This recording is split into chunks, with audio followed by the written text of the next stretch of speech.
running of the Sears Point 350 here at Sonoma for the 100% Cup Series. I'm Andre Grambush up in the booth, joined alongside Ashton Hartman, and of course, the producer Carlos Acosta doing all of the things that we're just not quite that good at. For example, bringing up the information right there in the center of your screen, showing you exactly how hot it's going to be for these drivers here at this winding road course. It's going to be a difficult surface for them to try to tame, and going to be a little bit different than some of the oval racing we've been doing recently. But Ashton, I'm glad to be here tonight. Glad you're here to join me. What are you expecting to see here at Sonoma tonight? Glad to be here tonight in wine country. I do love a good wine myself. More of a sweet white wine kind of person, but yeah, we're here in wine country, and this is, I believe, one of our first road course that we've broadcasted. Now, we did not get a broadcast for Coda, but it should be pretty exciting tonight. There's a lot of lefts, a lot of rights. I've definitely looked to see a lot of struggles on the downhill portions. A lot of the drivers seem to lose the handling on their cars a little bit there, and I think it's just going to be anybody's guess as to who comes out alive at that little hairpin before you go back to the line here. It's going to be interesting. There's a lot of different challenges that these drivers are going to have to face, one of which is this package that we're running tonight. This is the first time since 2018 that NASCAR has opted to run the low downforce package here at this road course. And the 100% Cup Series, well, it only came into existence technically on paper this year, but we've ran 2 full seasons. But even last year, we were still running the higher downforce package, and the cars were a little bit more stable, I would say, especially coming into the high-speed corners. Having all that downforce definitely helped. Now they don't have that to rely on, and it's going to be a challenge. The lap times that these drivers are running are very impressive, but you can definitely see I think who's going to be the ones to watch so far. We've got 4 drivers, Ashton, that have broken into the 137 range. You pointed that out during practice, as we do have 2 minutes of warm-up remaining. But 4 drivers in the 137 range, and then after that, we're down to P5, Mason Lowry, with a 138. 2 drivers in that 138 range, one of which being Adam Benefiel.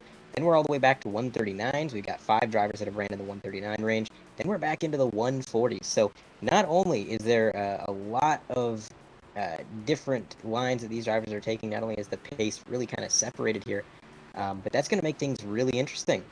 When you have a lot of drivers running at a lot of different paces, that can create a lot of traffic that these leaders are going to have to deal with throughout the race, on top of a relatively ill-handling car. Yeah, speaking of ill handling, that is one thing I've heard a lot of the drivers complain about during practice this week, simulating these conditions. Now, as you know, 100% Cup Series likes to model these races after what the conditions are going to be like in real time for the weather forecast for that weekend. So what they're running right now are the same temps, the same weather conditions that the Cup drivers are going to experience this weekend. And one of the biggest things is we're here at the beginning of June in California. This track is hot.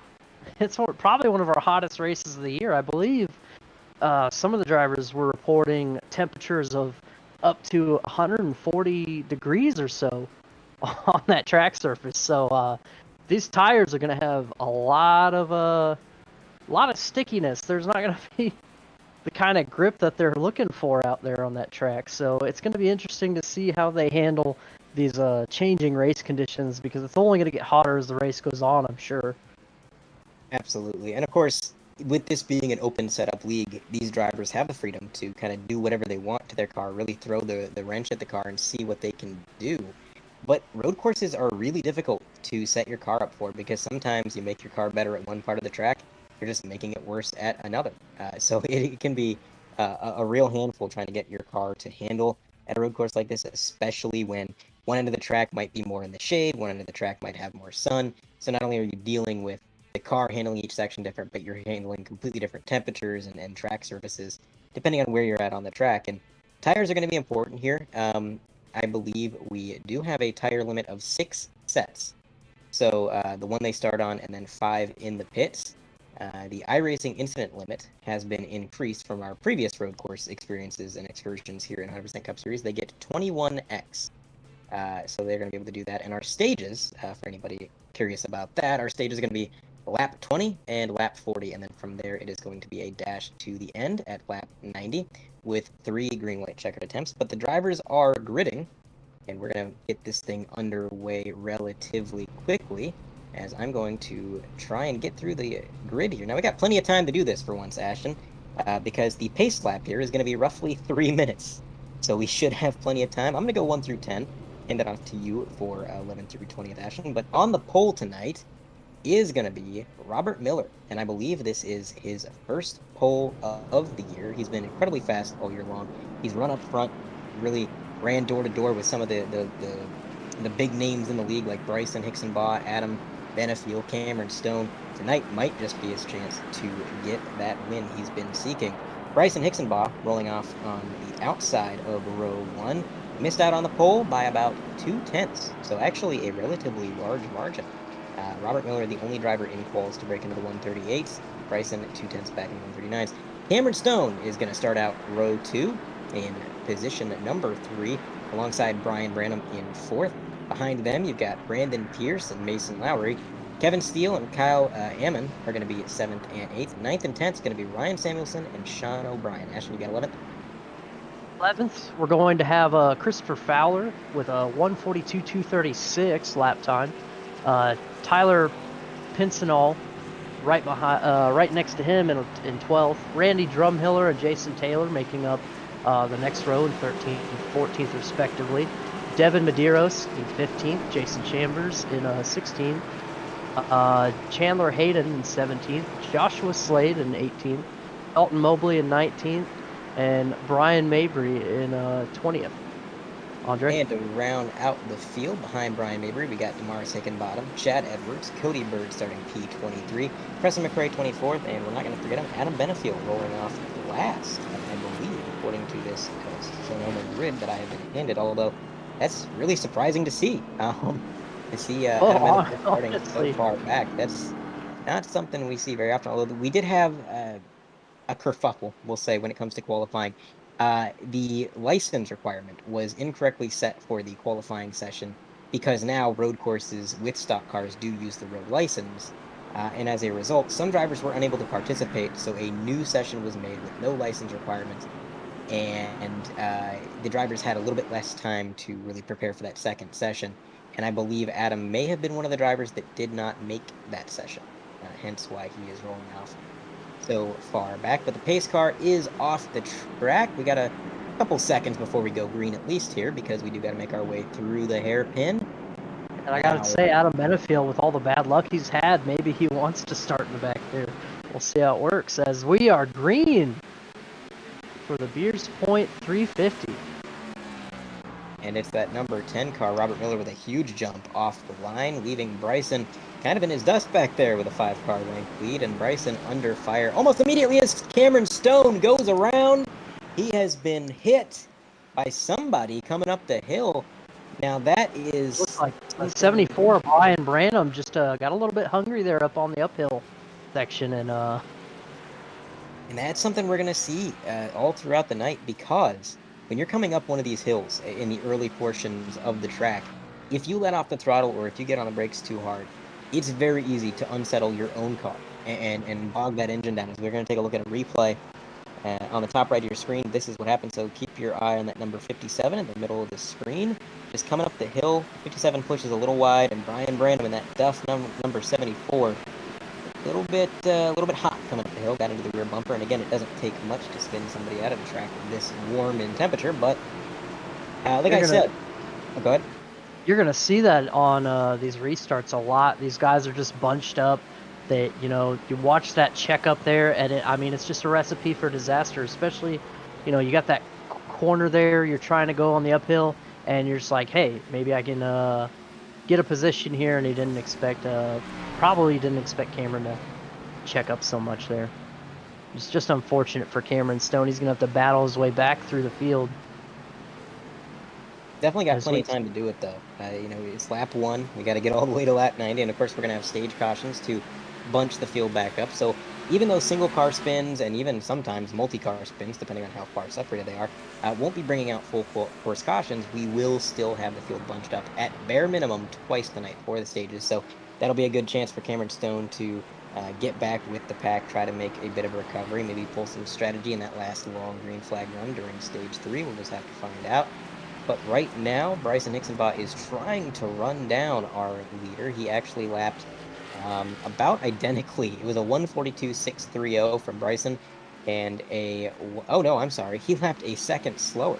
It was a 142.6 for Bryson and a 141.6 for Robert Miller. So that number 10 car really starting to drive away is on your screen. That's a gaggle of cars spearheaded by that number 20 machine. I believe that's Kyle Ammon, who is kind of in the middle of Kyle Ammon sandwich. He's got cars in front of him, cars behind him. He's trying to run him down while playing a little bit of defense. And this right here, Ashton, this part of the track that they're working their way through is he's going to make a lunge to the outside, maybe.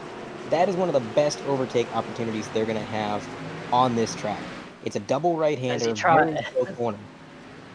Yep, as he tried to see Sean O'Brien try to make that move on him behind him. And, I mean, we almost saw a situation similar to Cameron Stone and Brian Branham earlier in the race.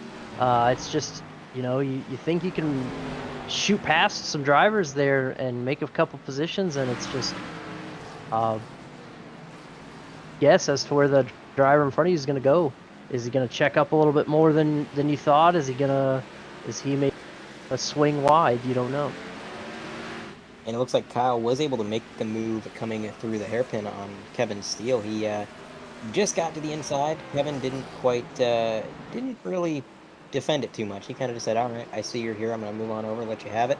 And we'll try to regroup and get that back later. But that's going to put Kyle up into P7 as he gets loose. Big wiggle, and off the track he goes. Number 20 is we now have two drivers off the track. The 92 also getting loose up the hill there.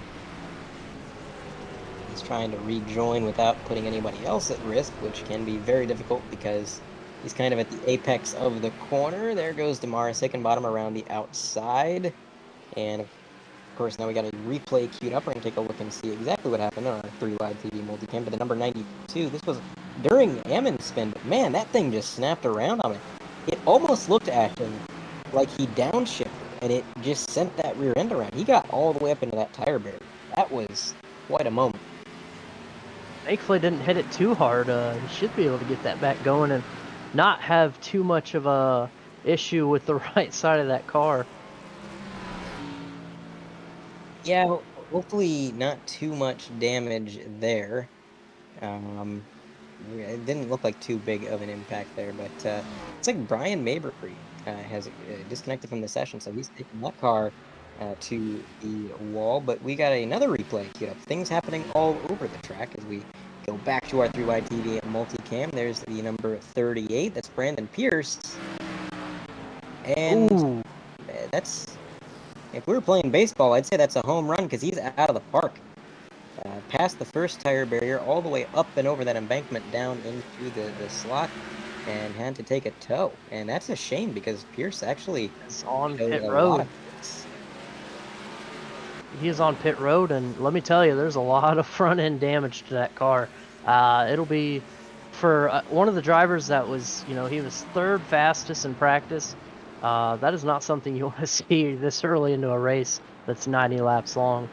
Hopefully he can get it back out there and salvage his day, but I don't think he will be a contender by the end of this race. Yeah, that's kind of one of those situations that it's going to be hard to bounce back from. When you get all that damage, you got to take the tow and you got to get the damage fixed. That's hoping you don't have any engine damage, which he very well might. That is a disappointing early end to his night, but right now on your screen, the battles are continuing all over the track. Look at that. That's Cameron Stone, who was involved in that lap 1 spin coming up the hill. He's currently side by side with what I believe. He's making some aggressive moves there as he dives to the inside of this pack of cars. He's already cleared 2 of them. He's looking for the third. There he goes. Just a masterful moving through the field here. He's definitely probably racing angry after that spin out, as we see. Brandon Pierce is trying to re-enter the track off pit road, probably trying to survey the damage to the car, seeing if he can make minimum. And it sounds like maybe an issue with Brian Branham. He came across the radio and said, "My fault." Oh yeah, okay. So we had an issue with Brian Branham. He actually got into the rear end of Mason Lowry coming through the hairpin on lap number 4, and a lot of damage to the rear end of that 56. He went around, and that is when Brian came across the radio and said, "That was my fault. I'm sorry." So a lot of short track action almost on this road course so far. A little bit of Yep, a bump and run. and that's just something you want to be careful of. Is it doesn't seem like the 74 is making any friends out there early, and it may come back to bite them later because that's just something you definitely got to be careful of on these road courses. You got to anticipate. It's all about anticipation and not getting ahead of yourself and causing incidents for your fellow drivers in front or behind you, and just having a little bit of that awareness or just kind of a little bit of caution. Not that we're trying to have any cautions come out, but it's just something that you got to be aware of, and he may be looking at a penalty if I'm not mistaken, if he keeps up with that. There is a No. limit. I believe it's 3 at faults in a race, and you will be serving a 1 race suspension. Now, I'm not sure exactly of the rule book and the way that that is enforced. I'm not an admin. I believe it's 3 at faults for causing a caution. I'm not sure if spinning somebody and not getting a caution still counts as an at fault. That would be a question for the admins. But I will say, whether or not it's going to lead to a penalty, he's got to be careful. He's not doing anything intentional. There is absolutely no malice behind the wheel of that number 74. Brian Branham's just trying to do what everybody else is trying to do, Oh, trying for to make his sure. way around this track and, gain as many positions as he can. But you got to be careful. When you start spinning people, 2 drivers within the first 4 laps, like you said, Ashton, not exactly making that many friends. And in a race this long, I think friends are definitely what you want to have.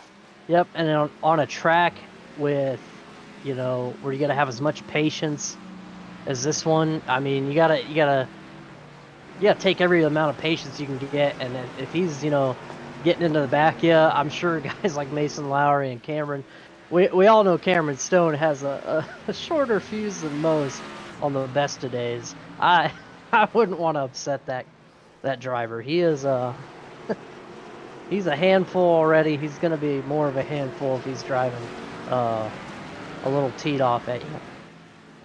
Yeah, I mean, sometimes Cam's fuse can be so short. I wasn't even sure he had a fuse. So, not a driver you wanna make too upset early on. But I will say, Cam, once he gathers his thoughts and calms down a little bit, he tends to get over things. So I think as long as Brian Branham can avoid that number 57 for a few more laps, maybe Cam will be over it by then, and, and he'll be good to go. But we're just gonna have to wait and see. As we got another battle on your screen. This time, kind of looking at that number 24, Kevin Steele. He was right behind the number 56 of Mason Lowry, trying to play a little bit of defense now as they come down the straightaway and into that left-hander up the hill. I believe the car he's defending against is Sean O'Brien Jr. in that 65. They're making their way top of this hill into that sort of left-right complex up this hill. And ooh, a little bit of a wiggle out of the 65. And again, we're going to see a lot of that because with all this elevation change, Ashton, these cars can feel really light. I mean, you crest one of these hills and it feels like you're almost airborne sometimes, and you go to get on the throttle and the car just gets away from you. Yep, and as heavy as these cars are, you wouldn't expect them to feel weightless, but there's just something about those uphill curves like that, especially through the S's at Watkins Glen is one of the examples I can best think of where that car, it's not hard for it to get away from you. You're not expecting it. And these drivers, that's something they got to battle with along with the hot conditions. It's a recipe for disaster if you're not careful. As we see, these guys are just lined up nose to tail. It's anybody's guess who's gonna pull away here and who's gonna make the pass out of this three-way battle as they're coming up on Mason Lowry. He may get thrown in the mix here.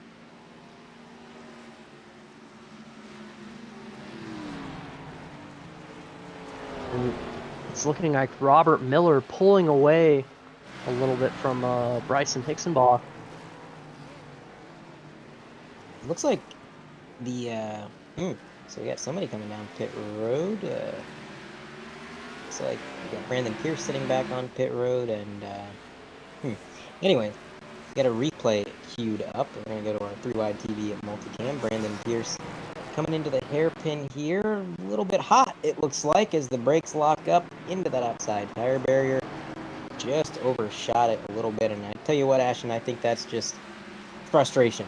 You know, Yep. he had a lot of pace in practice, had a lot of pace in qualifying, and immediately on lap 2 makes a potential race-ending mistake, and from there you're a little bit unsettled. You know, you're trying to do everything you can to make up for that mistake. You're trying to push the car, and sometimes that leads to you making mistakes. You know, you're not focused, you're not calm, and things like that happen. You just get into that hairpin, and at these road courses, with the way these cars handle the difference between making a corner and overshooting it is literally braking 20 feet later.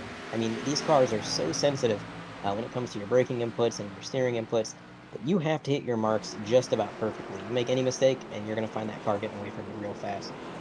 Absolutely, and I can't help but wonder if with as much of that front end damaged and missing as Brandon Pierce's car was, if that didn't have something to do with it as well, with, you know, just affecting the aero and how it was driving, and maybe he just, you know, he just thought he could make that corner, and it, you know, the car's just not, without that front splitter, it's just not running the same way it was, and just nothing is worse than to have some unfortunate circumstances like that early in a race, only for it to just keep compounding like that.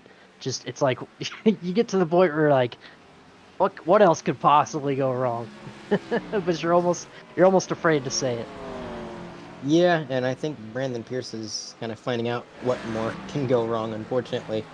Just not the night that he's wanted to have. As the battle on your screen, that's going to be the number 30 on the outside, getting passed by the 53. He almost was able to make a bit of a crossover move, but the 53 made that bumper real wide and blocked the attempt. So now the 30 of Jason Chambers falling back another position. It looked like Damaris Hickenbottom was able to sneak around him there in P15 now as he hunts down the car ahead, Preston McRae. And seems like Apex having a bit of a tough night so far. We got Preston McRae and Damaris Hickenbottom 14th and 15th. Of course, Cameron Stone rolled off P3 and immediately got spun. He's currently running P11, so he's actually almost crested the top 10 again. And of course, the other Apex driver, Kevin Steele, he is the only one inside the top 10 at the moment, P9. But the thing about Apex is they are a team that communicates, they are a team that adapts. And when you see a beginning of a race like this where they're not really up there battling for it quite yet, you can't count them out. And you got to expect these guys to adapt to this track, figure something out, make some changes under these pit stops, and get these cars sooner or better. So we're going to keep an eye on them throughout the night. But again, on your screen right there, that's going to be Mason Lowry, who you talked a little bit about, Ashton. He has maintained P6 after his spin in the hairpin, and he's kind of fighting a little bit of damage on the right rear bumper and tailgate of that machine, but doesn't seem to be holding him back as he's still running solidly just outside the top 10. He's actually in 7th now, I'm sorry, because Sean O'Brien Jr. did get around him there. He's still solidly inside the top 10. Jason S. Taylor is the next car ahead of them in 5th. It looks like this number 30 car just can't seem to get away from these battles, as we focused in on him a lot so far tonight. Now going into the hairpin, he's going to be right behind Damaris, so he's caught up pretty quickly.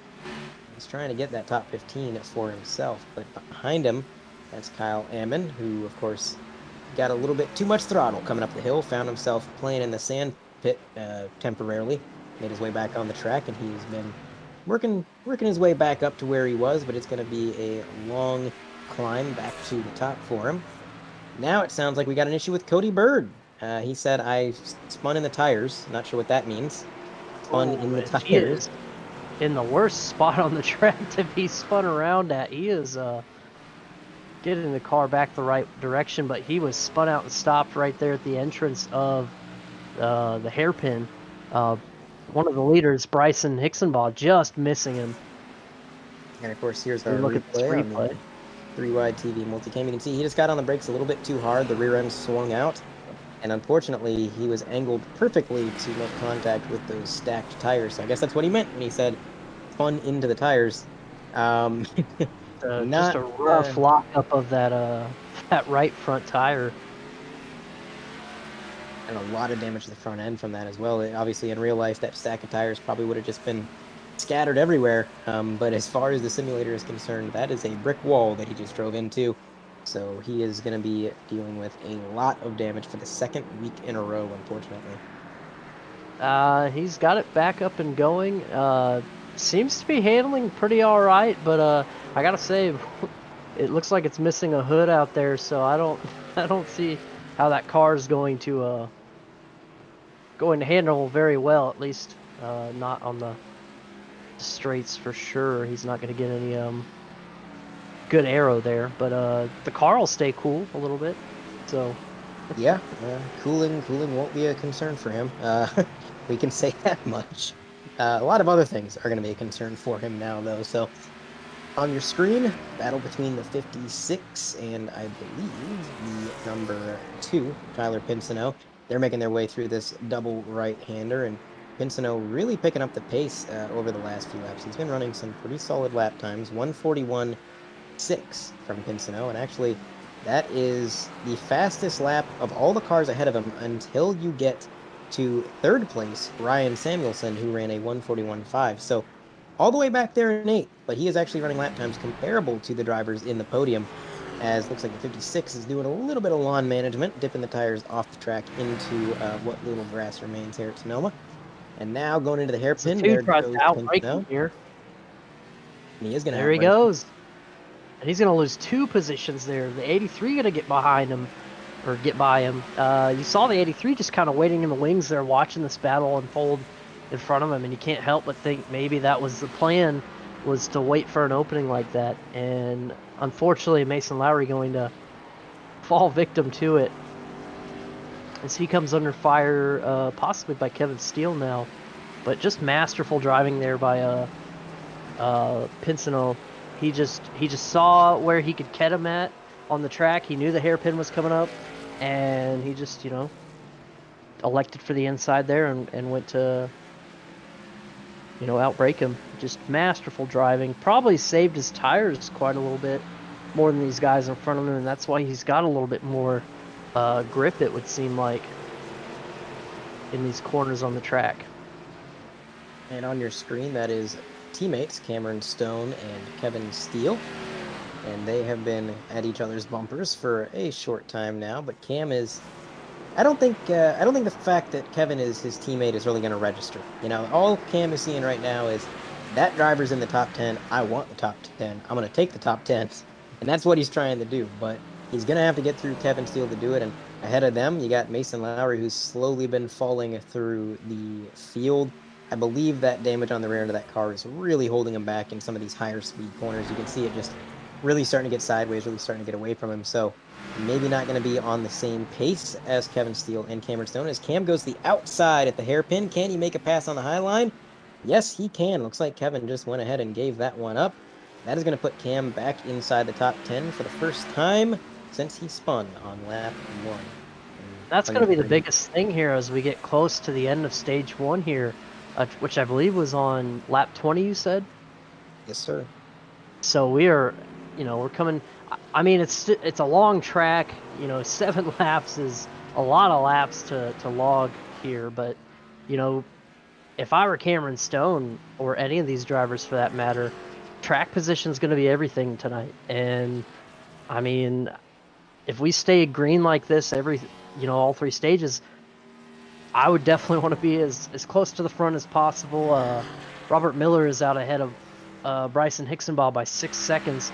The only car close enough to do anything to Robert Miller, with Ryan Samuelson being back 30 seconds after that in 3rd place. I mean, you just want a good restart, and you want to be up near the front and possibly hold Robert Miller up, or whoever seems to have the best race car here tonight.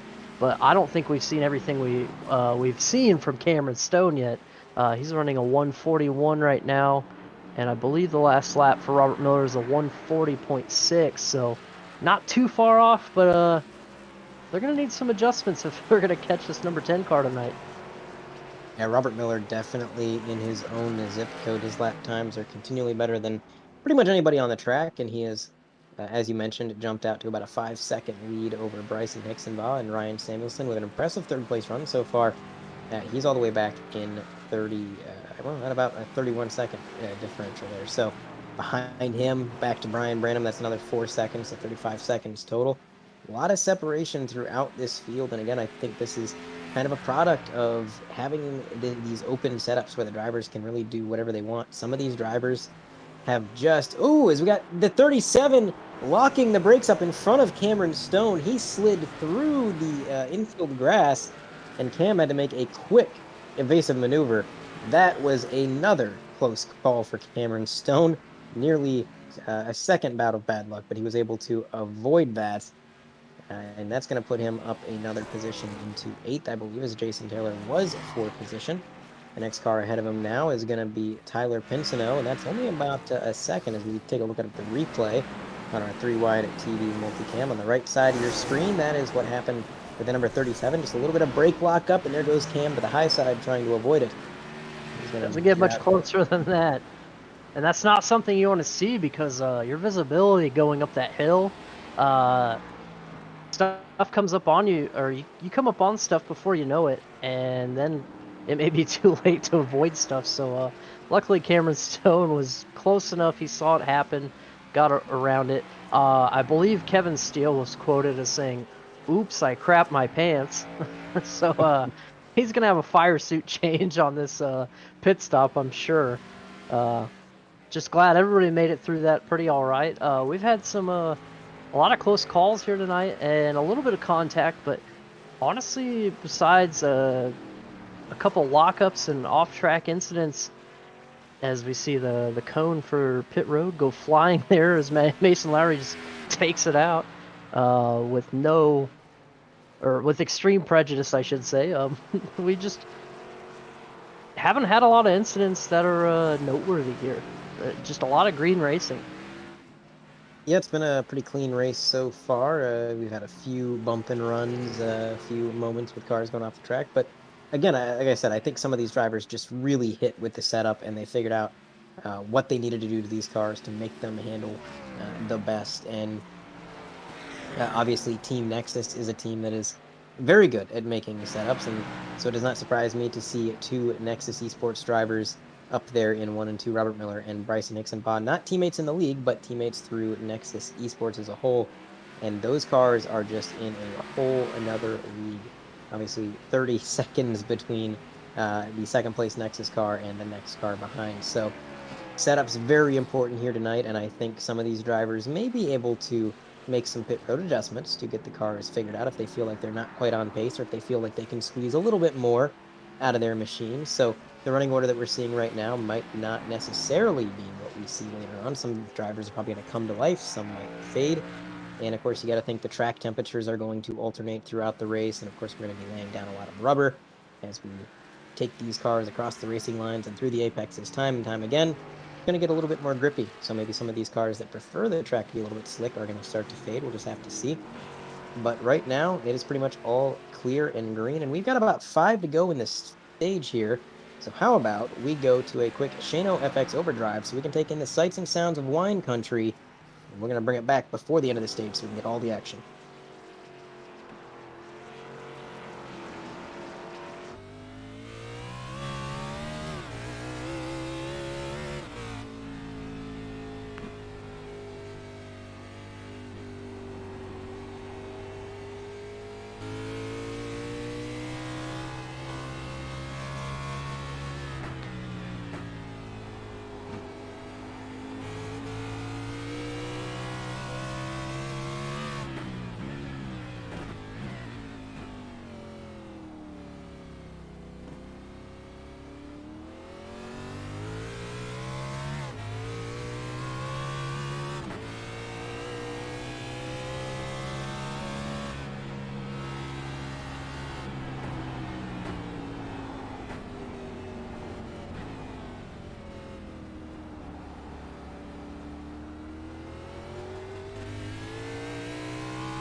And we are back at Sonoma from our Shano FX Overdrive. Hopefully that gave you a bit of an appreciation of just how technical this track is and how precise the driver's inputs really have to be. We had a lot of the onboard roll cage cam from our leader, Robert Miller, and you could really hear those throttle inputs, the brake inputs. You could see how he's really using that steering wheel, how he's sawing on it through some of these corners and a little bit more careful through others. It's just one of those tracks where every single corner is different, every single corner is crucial, and these guys have to know this track like the back of their hand. And right now, seems like nobody knows it better than Robert Miller in that number 10 machine as he continues to lead Bryson by about 5 seconds. But you mentioned while we were in that overdrive, Ashton, that for the first time, pretty much since the drop of the green, Bryson has actually been a little bit quicker the last few laps. He brought it from about a 5.7-second difference down to 5.3. As you can see, the exact split intervals right there. Bryson was 0.6 faster one lap, 0.3 the next. Then the advantage went to Miller at 0.2, and then another 0.2 after that. Then right back to Bryson with 0.3. So we're playing some lap time tennis, hitting them back and forth. But overall, Hixenbaugh has closed the gap a little by little. Unfortunately, he's going to have to close it by more than that if he wants to get to him by the end of the stage, as we are on lap 18. When Robert Miller takes the stripe this time, it'll be lap 19, and we will have 2 to go in this stage. So right now, I would go ahead and kind of assume that for Robert, it's just a game of taking it easy, being patient, getting to the end of this stage. No need to push it, no need to use up the car. And looks like Bryson with some strategy here, Ashton. He's coming down pit road 1 lap prior to pit road being closed. So if Bryson had pitted the next lap, that would have been illegal, would have been a penalty. But he made it down pit road, and now he doesn't have to pit for this next stage. That means the drivers like Interesting Robert Miller, strategy. yeah, Robert Miller's going to have to come down pit road, as is pretty much everybody else, and Bryson can stay out and assume the lead on this restart. So you got to think maybe he's looking at that number 10 car. He's saying, okay, he's outpacing me, but I know I can be faster in the long run. So his strategy is probably to try and come down pit road, get that track position, and then hold up the number 10 on this next run. Get out ahead of the number 10, hold him up until the long run sets in and his car starts to come to life, and then maybe he'll have it a little bit easier.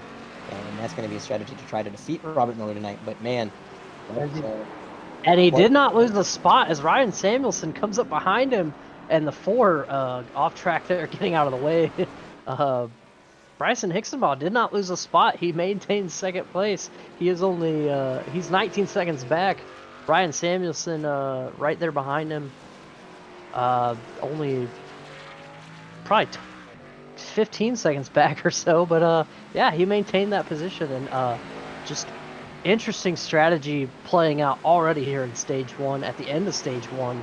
And I can't help but think here, I was thinking maybe Bryson's just got a longer run car than Robert Miller. Maybe lap cars were holding up Robert Miller there, and that's why he was gaining. But obviously, you can't beat him. Track position is key, and it's going to be interesting on this restart to see how Bryson manages this from the front of the field, I would believe. Yep, it's definitely going to be interesting, and he will be assuming the lead on this restart because he will not have to pit. But we are at our Publix chicken tender subs on sale.com 1 to go of the stage, and we got good news, race fans. Yes, Publix chicken tender subs are on sale this weekend. So if you are a fan of the Publix chicken tender subs, make your way down to Publix and get yourself some of that on sale until Thursday, actually, all the way until Thursday. So our sponsor is actually relevant for once. So that is pretty neat. But right now, somebody who's probably not thinking about chicken tender subs, Robert Miller. He's probably just thinking about trying to get to the end of this lap as he works his way down the carousel. A lot of lap traffic in front of him, and I noticed he really backed off that lap traffic quite a bit. Didn't get too aggressive trying to make the pass. You can see they're kind of side by side battling it out in front of him, and probably didn't want any part of that. No reason to risk getting involved in an accident or creating an accident when you have a 42-second lead to the next driver behind. So he's taking it real easy, working his way down this winding backstretch. I think right there I heard him lift on this straightaway, which is goes to show you how easy he's taking it here, Ashton. Oh, absolutely. And you can't help but wonder if maybe the driver behind him, Bryson Hixenbaugh, is also trying to take it easy because he's got these fresher tires than everybody, but he's got to run them for a whole another stage, and I would try to keep them as fresh as possible and not not wear out those tires too early in the closing 2 laps of this stage. He's going to have 2 laps on him and a couple more before we drop green again, as Robert Miller is going to be your stage winner there.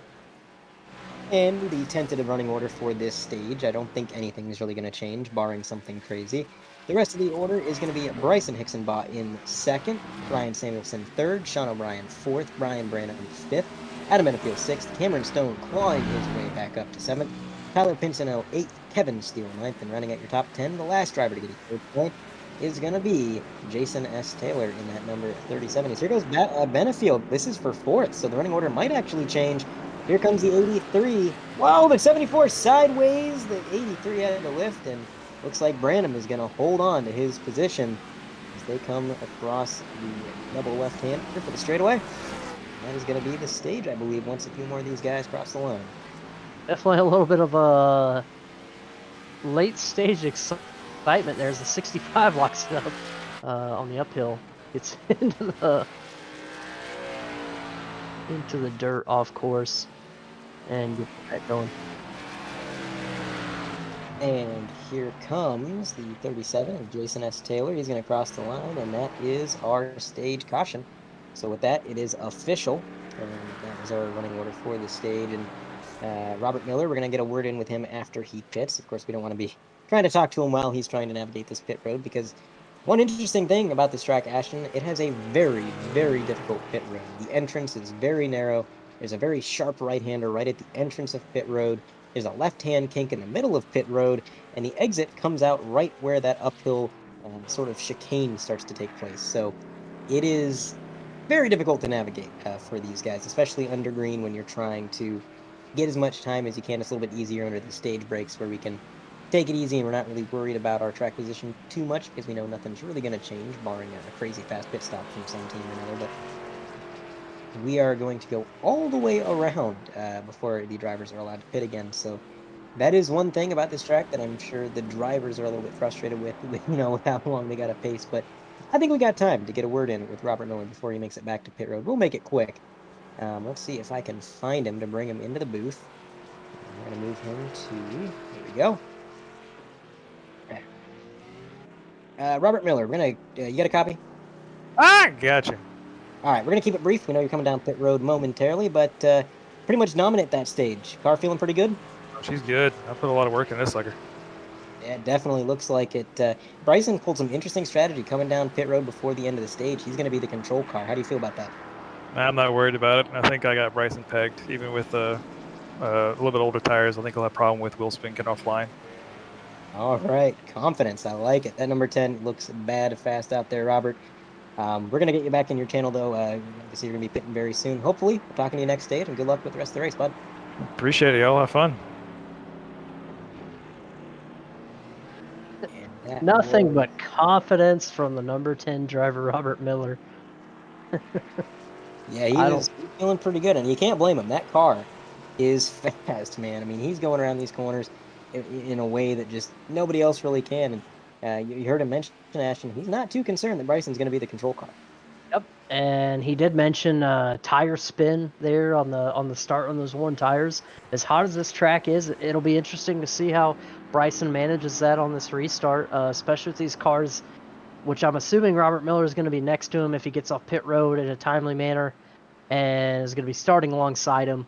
A lot of pressure that you got to handle, and I just got to say, the confidence that we saw in Robert Miller there at a track where you're wanting to hit your marks perfectly, like a road course such as Sonoma, that is something you want to have. It's just the utmost confidence in yourself, in the car, in how you can handle the twists and turns and whatever this race may throw at you. And definitely don't want to be shaken, especially not early. So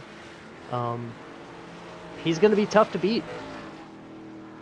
Absolutely. Like he said, he's not worried about the competition. And again, I think that's for good reason. He's just been on rails. And I'm curious to see what Bryson can do. I mean, he is going to be the control car. He's going to be able to play a little bit of defense. And you saw as well as I did, Ashton, that the late run, as they went on, and things, think the tires started to get a little bit more worn and we got into the late run, that's when Bryson's car started to come alive. So I think, like I said earlier, Bryson's strategy is just going to be hold up that number 10, block like a madman until my tires start to come to life and his car starts to fade. And if he can do that successfully, who knows? Maybe he can get himself stage 2. We might be seeing a little bit of a Formula One strategy with that, come to think of it, because isn't that kind of what they do, where they try to stay out in front and they just hopefully hold off the guy that may be faster behind them until his tires wear out, trying to get around him, and then, I mean, it's smooth sailing from there. Maybe that's a little bit of strategy that Bryson is trying to use to his advantage here, in a stock car, of course. We are not in Formula One cars, but a little bit of the same strategy applying here, you got to think. Bryson also sounding cool and calm on the radio, so he obviously doesn't seem worried about starting on worn tires at the front, but he may be after this restart. We'll see how this goes, as we are just a couple laps away from getting this thing back going again for stage 2. And how quickly your confidence can change, Ashton, when you're pacing on these older tires and they're about 2 laps older than everybody else's, and you're telling yourself, it'll be fine. They're 2 laps older. It's no big deal. Then you get on the throttle and you feel that wheel spin and you think, oh no, these tires are 2 laps older. So that confidence can shift real quick once you realize how quickly this track eats at your tires. Especially when you got a Nexus teammate, guy that you run with normally, and I'm sure during the week y'all practice together. You guys probably talk a lot of smack together or at each other. To have him starting next to you, it definitely puts a little bit of pressure on you. Even if you're the robot Bryson Hicksonbaugh, you gotta think he's feeling at least some sliver of emotion up there in the hot seat. Absolutely. And another thing is that at this track, being the control car and getting the preferred lane isn't always a huge advantage, because you do have the inside line, which is preferred for the first kind of 2 corners, the left-hand kink off the straightaway and then the first left-hander up the hill.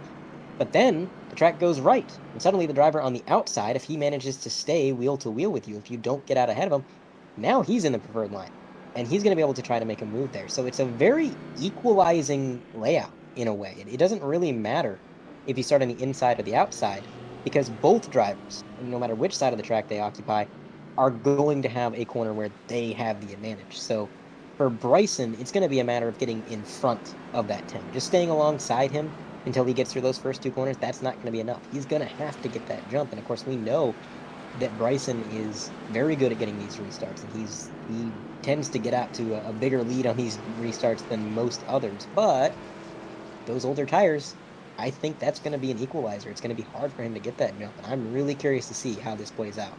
Yep, absolutely, and it's great that you mentioned that, Andre. That is something very important on road courses, in any kind of road course racing, is you'll see these drivers, and that's something you got to kind of plan for strategy-wise, is you're always thinking a couple corners ahead, because if you know the layout of the track, and like you said, you got to know these road courses like the back of your hand, because if you're going to make passes, you got to set these guys up.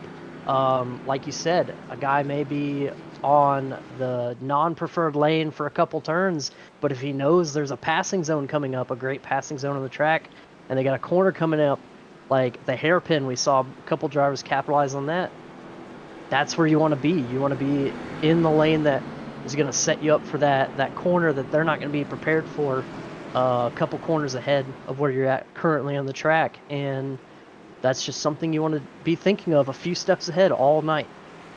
As the pace car is off, we're going to go through the hairpin here, and we're going to get this thing green again. And this is going to be an interesting restart for sure. This is going to set the tone for stage 2. And where does Bryson start him? He starts him right there, and he does manage to get ahead of Nexus teammate Robert Miller by something to the tune of about 2 car lengths, and that's going to give him enough. But the question is, can the number 10 close this back in? Here he comes up the hill. He's right at the rear bumper. Bryson able to pull away on corner exit. And we go 2 wide a little further back in the pack. That's the 65 and 74. But of course, this battle for the lead not going anywhere. Is Robert Miller with a big slide coming up the hill. That was almost a moment. And then he locks up the tires going into this turn. So maybe a little bit of overdriving here from the number 10, Ashton. Yeah, he's definitely. He's probably just trying to put the pressure on Bryson, but really, he's kind of hurting the tires on his own car. As we saw the right side tire lock up again. That's going to be something we see all night with these drivers.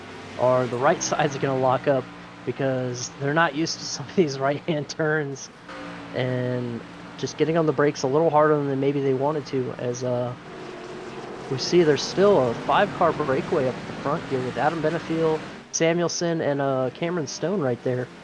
Not very far away from these 2 leaders. Bryson Hixenbaugh is only a couple tenths ahead of Robert Miller. Robert Miller still hasn't recovered from that lockup, but I'm sure it won't take him long to get back up there on those fresher tires. But interesting to see that Bryson handled the pressure pretty well, got out ahead, and maintained it pretty well here, I might add. And that was a big slide out of the number 16, Ryan Samuelson, working his way down the backstretch just a minute ago. Almost lost position there, but you mentioned, Ashton, that now in the top 5 we've got Adam Benefiel and Cameron Stone, who are now side by side, by the way, battling it out for the 4th position. Saw Cameron Stone swing wide there in the hairpin.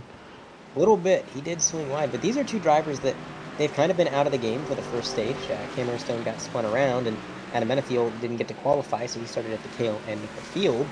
But they're both very fast drivers, very talented drivers, and so we haven't got to see what kind of pace they might have in comparison to the leaders. This is true. And right now, it's looking like Benefiel and Stone, once their cars start to come to them and they quit battling each other, because they have sacrificed some time battling it out, they might have the pace that can compete with these leaders. They just got to make a few more adjustments to these cars, and the 83 is going around. There he goes. Big slide into the grass, onto the drag strip. He recovered pretty quick. He's only going to drop 2 positions. But, man, disappointing for Benefiel to drive from the back of the field all the way towards the front, and then immediately throw a little bit of that away by just locking up those tires coming down that carousel, which is very easy to do. As close as they were racing. So it's any wonder that Cam didn't go with him. Absolutely. Whew. That is not something you want to see in front of you, and I'm sure Cam has been sweating all night just seeing these guys in front of him. Just having near misses as Bryson Hixenbaugh sets the fastest lap with a fast lap, sorry, with the 137.468 over Robert Miller's 137.557. Looks like Robert Miller is starting to close the gap now. Last time around, he lapped about 3 tenths faster. Now he's going to be at his bumper again coming up this hill. And it's just interesting to see. He catches him here at the first half of the track, but just doesn't have the passing zones or the opportunities he needs to make the pass on Bryson. And then by the time they get to the hairpin, where that would be the preferred place to outbrake Bryson, he's just a little too far back to make it happen. So if Bryson could keep this up, no pressure, he may have something here to hold off Robert Miller. He looked to the inside coming down the carousel, and he's going to be really close coming into this double right-hander. I mentioned at the top of the broadcast, this is going to be a very good overtaking opportunity, a good passing zone. Here comes the number 10. He's taking a lower line, and he does close the gap, but it's not going to be enough to make the pass on that number 63 lowbrow machine. See, I think that was a perfect corner and defend executed by Bryson there, as he was able to dive that car back in the preferred arc, kind of swung high and then dove back into the corner to get that momentum off that Robert was lacking there, and I think that kept him out ahead just barely. Yeah, just barely is right. That number 10 got to the quarter panel, but the defense move from Bryson was pretty good, and that was able to keep It's all about the angle of attack for those corners. Absolutely, and the number 10 did drop back a bit on the second half of that lap, so he's going to lap at about a 138.4, and race leader Bryson 137.8, so about 6 tenths advantage to Bryson that time. And again, we're just kind of playing lap time tennis here, where we're throwing them back and forth. The number 10 reels them in, falls back, reels them in, falls back. And that's what we're going to see a lot of at these road courses, because it is very easy to make or break your lap time with just a single turn. I mean, 6/10 could just be the difference between a good carousel and a bad carousel. At an oval, 6/10 is a lot, but at a road course, maybe not so much. As the number 10 gets in hot on the outside of the carousel, sliding through the grass, possibly into the outside tire Man, barrier. He does go into the tire barrier, and bounces off it. Whew. that's going to give a huge lead to Bryson Hicksonbaugh. But that's very similar to what we saw Benefield do earlier, Ashton. And when you're coming downhill, that is such a steep angle. It's so easy to lock up your brakes and get that car sideways. And once it starts to get away from you, once you start sliding, gravity is not on your side, not in the slightest. Absolutely. And we talked about in the pre-race how that downhill portion, that carousel is gonna be tricky, especially as the track heated up, especially as you're trying to yeah, and it looks like he was trying to get to the bumper of Bryson for exit, and it's just any wonder he didn't hit that barrier any harder. The right side of his car looks completely fine. He just kind of bounced off it. So I think he's going to be able to salvage it here. He did open the door for Cameron Stone to make a move on him. He's only about a second behind, not even a second. But that gives Bryson Hicksonbaugh quite a lead as he is going up through the uphill portion. Robert Miller just now entering the uphill portion. A few seconds back. I think this is playing right into Bryson's hands, I gotta say. He just kind of controlled the race from the front, and that's what you want to kind of do at these road courses. And Robert Miller was getting a little aggressive, and he got too hungry. Definitely a little bit much coming down that carousel, and it's very easy to do when you're chasing the car in front of you and just trying to do everything that you can do to try and get around them and make that overtake. And Robert Miller obviously very confident in that car, as we heard over the interview during the stage break. But sometimes there's such a thing as too much confidence, and I think coming down that carousel, well, you gotta think maybe that confidence is a little shaken now, after hitting that tire barrier, and it seems like he's still kind of struggling with that. I don't know what adjustments he made, but it seems like every time he goes to that downhill carousel, it swings a little wide and it catches that outer groove, and maybe there's just not a lot of grip there. As we see, he's just struggling a little bit, and maybe he's cooked the tires. And that could be. I mean, he did lock him up pretty big coming down that carousel, and he locked him up a lap before that. So he could be getting those tires a little bit warm, starting to flat spot them perhaps. But it looks like he's done a pretty good job of getting back in the rhythm. Sometimes you make a mistake like that, and you start getting a little bit sideways, and you start missing your marks. You're almost focusing too much to try to make up for the mistakes that you made, and it just leads to more mistakes. But Robert Miller has had a few good laps. He actually had a great lap that time. He closed in on Bryson by over a second that lap. So he is absolutely flying right now. It makes you wonder if he's driving a little more focused and angry now. Well, not only that, but it tells you how easy he was taking it when he was behind Bryson. Maybe he could have been a little bit more aggressive on the overtake, trying to set something up, but he was taking his time. He was being patient. He was not trying to, get into Bryson or pressure him too much. But then he made that mistake. He fell back through the grid, and he completely went 100% power mode. Like, he just flipped a light switch, and he is just turning some incredible lap times this time. I mean, 138.5 last time around, and we are roughly about 6 laps since we went green. So those tires are starting to get a little bit older, and still turning lap times only a few tenths off of pole, which is absolutely incredible out of that number 10. He gets lap 40 is the stage end. Yeah, lap 40 is going to be the stage end. I think he's got time. I mean, if he keeps that pace up, Ashton, he's got 10 more laps. You gotta think maybe he's going to try and catch Bryson. Maybe he tries and pulls a page out of Bryson's book here at pits with one to go before the pits close. It would be an interesting move for sure. I'd be curious to see if Bryson does the same strategy he did last time and possibly foregoes a stage win for that pitting strategy. That could be, and that's a good point, because Bryson is a driver who has won some stages this year. He's built up a nice cushion of playoff points, and he is locked into the playoffs with multiple wins this year. So he doesn't necessarily need to go out here, and obviously getting these playoff points never hurt. But he doesn't necessarily need them, and that gives him a little bit of wiggle room to come down pit road whenever he really needs to, and maybe sacrifice that track position, like you said, sacrifice those stage points just so that he can be the control car once we go green. Because right now it looks like that strategy might be working out for him pretty well. Is Robert Miller that time around only closed in by a few tenths, so his pace did drop a little bit. He's not really closing in at the rate he was. He's still faster, but he's not closing in at the rate that he once was. So I don't know. That strategy might be the right move for Bryson. If I was a betting man, Ashton, I think you're right. I think he pulls the same strategy and he gives up the stage win just to do it. Well, you know what they say: if it ain't broke, don't fix it, right? So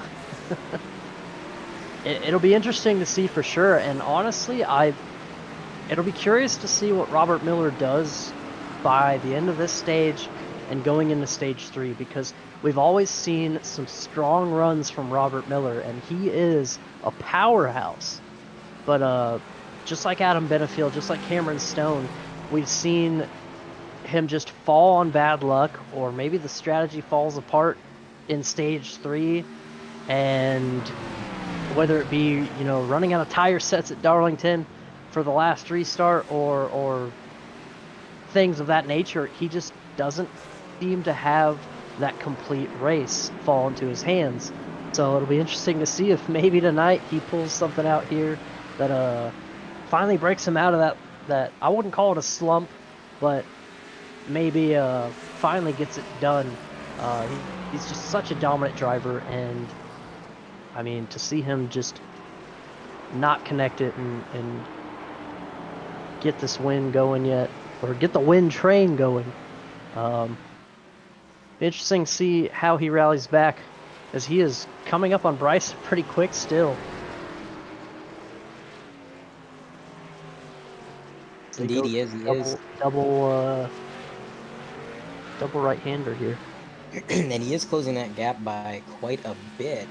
Last time around, he actually kind of, excuse me, he broke back into the 138s, and that got him about another second out of Bryson's lead. So with about 8 to go in this stage, we're on lap 32 out of 40 for the stage.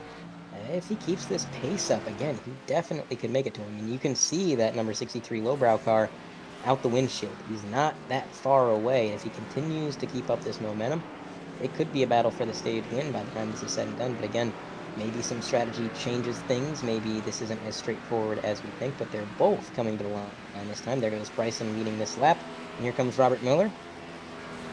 And it's another 1.8 seconds that Robert just chipped out. Actually, 1.4, I apologize. That he just chipped out of the lead. And man, I don't know, Ashton. I think we got a battle on our hands. Yep, it is shaping up to be one. Just wanted to point out, it looked like Tyler Pinsino, while we were talking about the leaders there, locked up the brakes going on the uphill, slammed into the tire barrier, and I believe he is taking it behind the wall. They are done tonight. So just unfortunate for a strong early showing by Tyler Pinsino to end short like that. Also, Dalton Mobley and Joshua Slade also out in stage 1.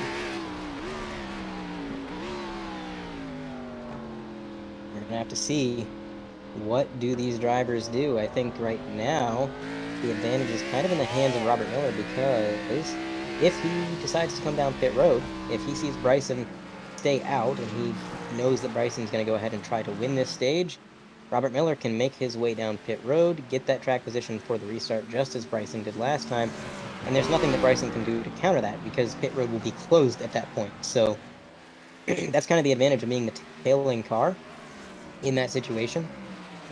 But as we come to lap 34, I don't think he's going to be the one watching Bryson enter pit road. I think Bryson's going to have to watch and see what the number 10 is doing, because my goodness, he is continuing to chip away at this lead, and I think he is going to be there before they got to make that decision.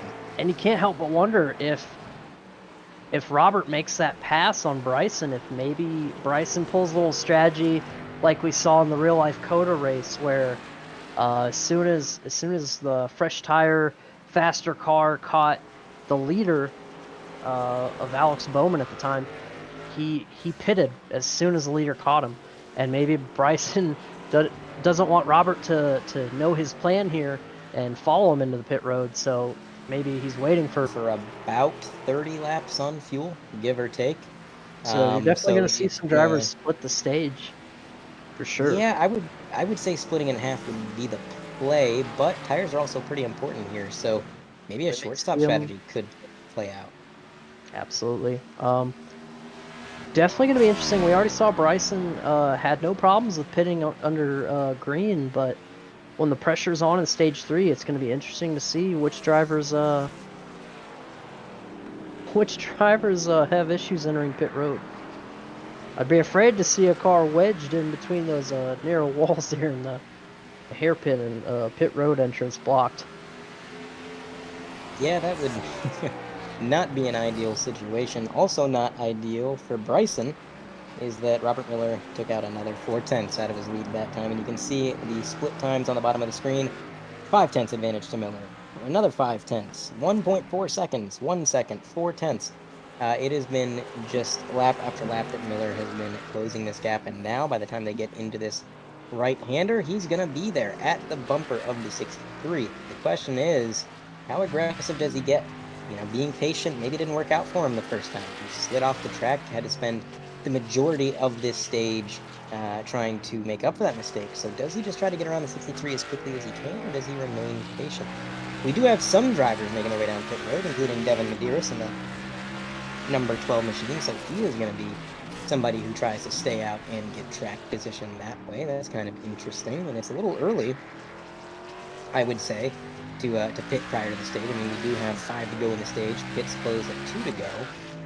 So that's going to be an interesting strategy play. We'll see how that works. But Ashton, these leaders are making their way down this winding backstretch, and that number 10 is charging hard. Yep, and we're again going to see Bryson attempt to control the race from the lead here. As you see, he's making these masterful defenses in the corners. As we see Robert looking to the inside here, he's going to try to outbrake Bryson in the hairpin. Oh, they're door to door, and he might actually pull it off here. It'll be interesting to see if he yields to the 63 or if he tries to go too wide up the hill. Now here's what we talked about on the restart. Bryson has the preferred lane for those 2 corners there, but right here on this right-hander, it goes to Robert Miller, and he is going to complete the overtake. So right now, looks like Robert Miller finally back in P1. He is going to be in control for now. And that is going to put the question in the mind of Bryson, do I do that again? Do I come down pit road a couple laps early? Or do I just try to stay out and maybe match the tire wear with that number 10? Because I got to feel like those 2-lap older tires, it doesn't sound like much, but these are, you know, nearly 3-mile laps. So I definitely wouldn't pit this lap, but I maybe around lap 38, I'd be looking at pit road entrance if I were Bryson. Definitely. Depending on how far Robert pulls away here, he's definitely keeping him at an arm's length right now, and putting a little bit of pressure on Robert as they go through the double-hander here. But I gotta think Robert's just gonna keep continuing to pull away here and at least get a few seconds lead on Bryson. But masterful driving on those worn tires by Bryson to hold that lead, to put a little bit of pressure on our super confident number 10 driver, Robert Miller, and hold it for as long as he did. Absolutely, and he really did everything he could on those older tires. It wasn't really a matter of if, it was a matter of when the number 10 got to him, but he held him off for a very long time. He did what he really set out to do, but ultimately, I just don't think anybody can really compete with that number 10 and just the raw speed that he has right now, because that car is absolutely on rails. He's been consistently turning lap times that just nobody else in the field has been able to match. And you heard in the interview that he put a lot of time into the setup. He's worked on it a lot, and it definitely shows, as he is just, again, in his own zip code, as the leaders actually approach a little bit of lap traffic. I believe that's number 33 ahead of him, highlighted by Chandler Hayden. But on your screen, even following the number 16, Ryan Samuelson, he's been having quite a good night tonight. He was running in top 3 for most of stage 1. Now here in stage 2, he's running P9, and he's been involved in a few battles back there with Ryan Branham and Kevin Steele. Kevin Steele actually within about 8/10 right behind him there. So this battle continuing for an extra stage point if they can nab it. But right now, this is going to be the moment of truth here, Ashton, because if Bryson is going to pit, I believe it has to be this time by, because next time by, pit road is going to close. So I guess we're going to find out. What does he choose to do? And I don't know. I feel like if he was still leading the race, I feel like it's a sure thing that he does the same thing, that he goes down pit road, that he pits, and tries to just be the control car on the restart. But now that he lost the lead and he saw that that didn't quite work out the way he had hoped, looks like he's going to stay out. He's just going to try to make sure he's on the same level of tire wear as the other cars around him. I think he has this time to pit. Pit road closes, so it'll be interesting to see. It is 3 to go, so he's only 6/10 behind right now, so he's still within striking distance. But I gotta think he wants to start back out in front of Robert Miller there. I think that's his best bet. They will have a green flag pit stop in the middle of the stage, so as long as he stays out in front of him, pits under green flag conditions in stage 3 and gets back out there, I think he may have him. Definitely an option, and that is the nice thing about these road courses. They open up a lot of strategy options that maybe you don't always see on the oval circuits, because they are so much different, such a different beast, that you can really kind of play around with how you choose to use your tires, when you burn up your tires, and how much fuel you take, things like that. So it's going to be interesting to watch what the 63 does, but as they come down the back stretch, looks like that number 10 getting a good launch out of that double right-hander, extending his lead a little bit there.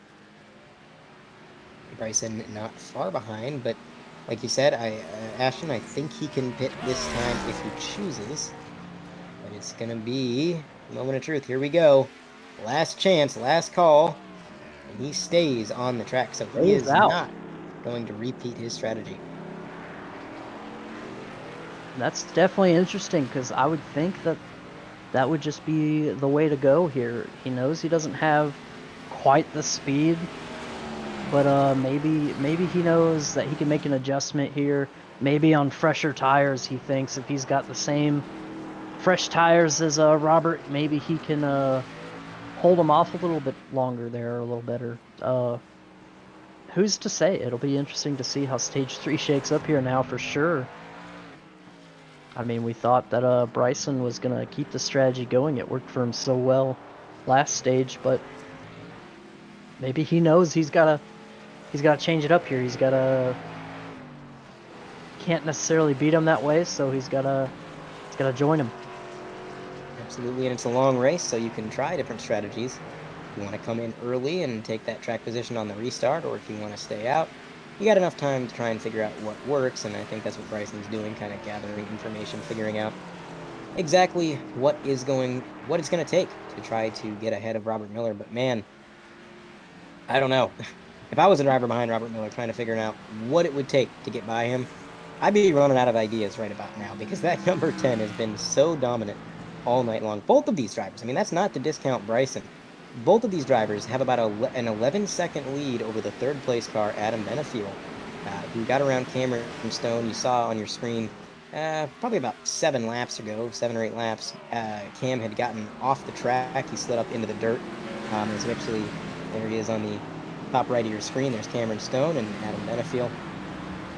But once he got around him, I thought, man, he's going to run down the leaders. He's going to have something for these guys.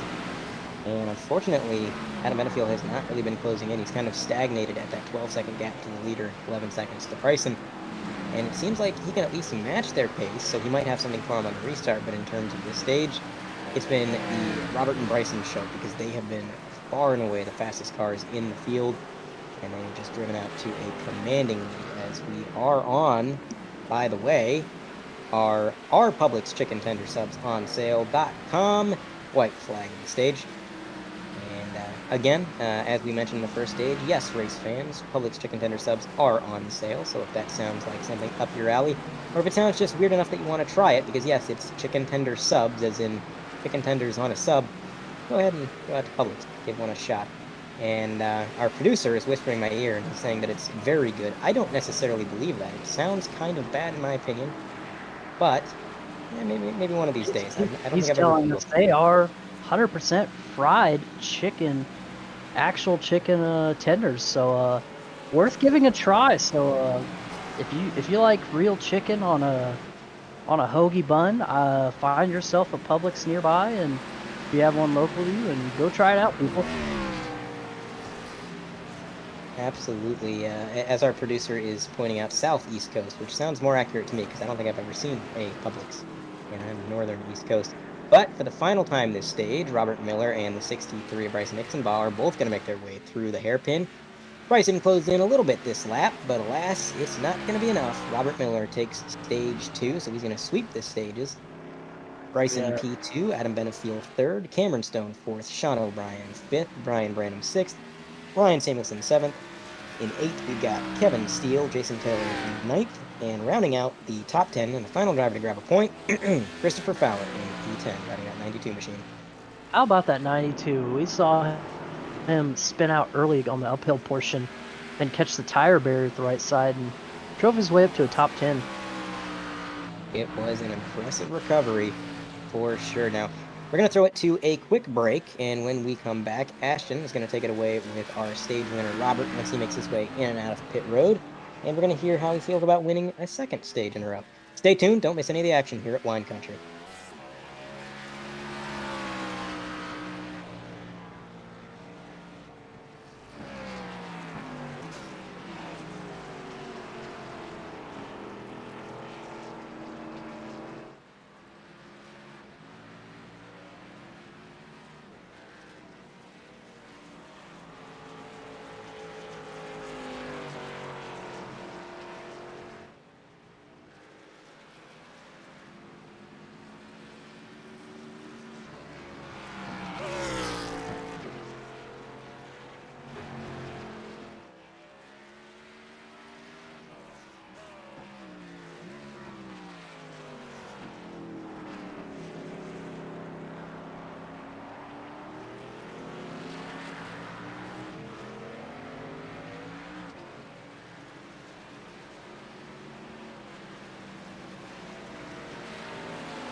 Welcome back, race fans. We are back from break. We just got done with pit stops and a close battle off pit road there by the number 10 and the 63, but it's going to show Robert Miller out in front as we try to dial up our stage winner here for a quick interview before we get back going green.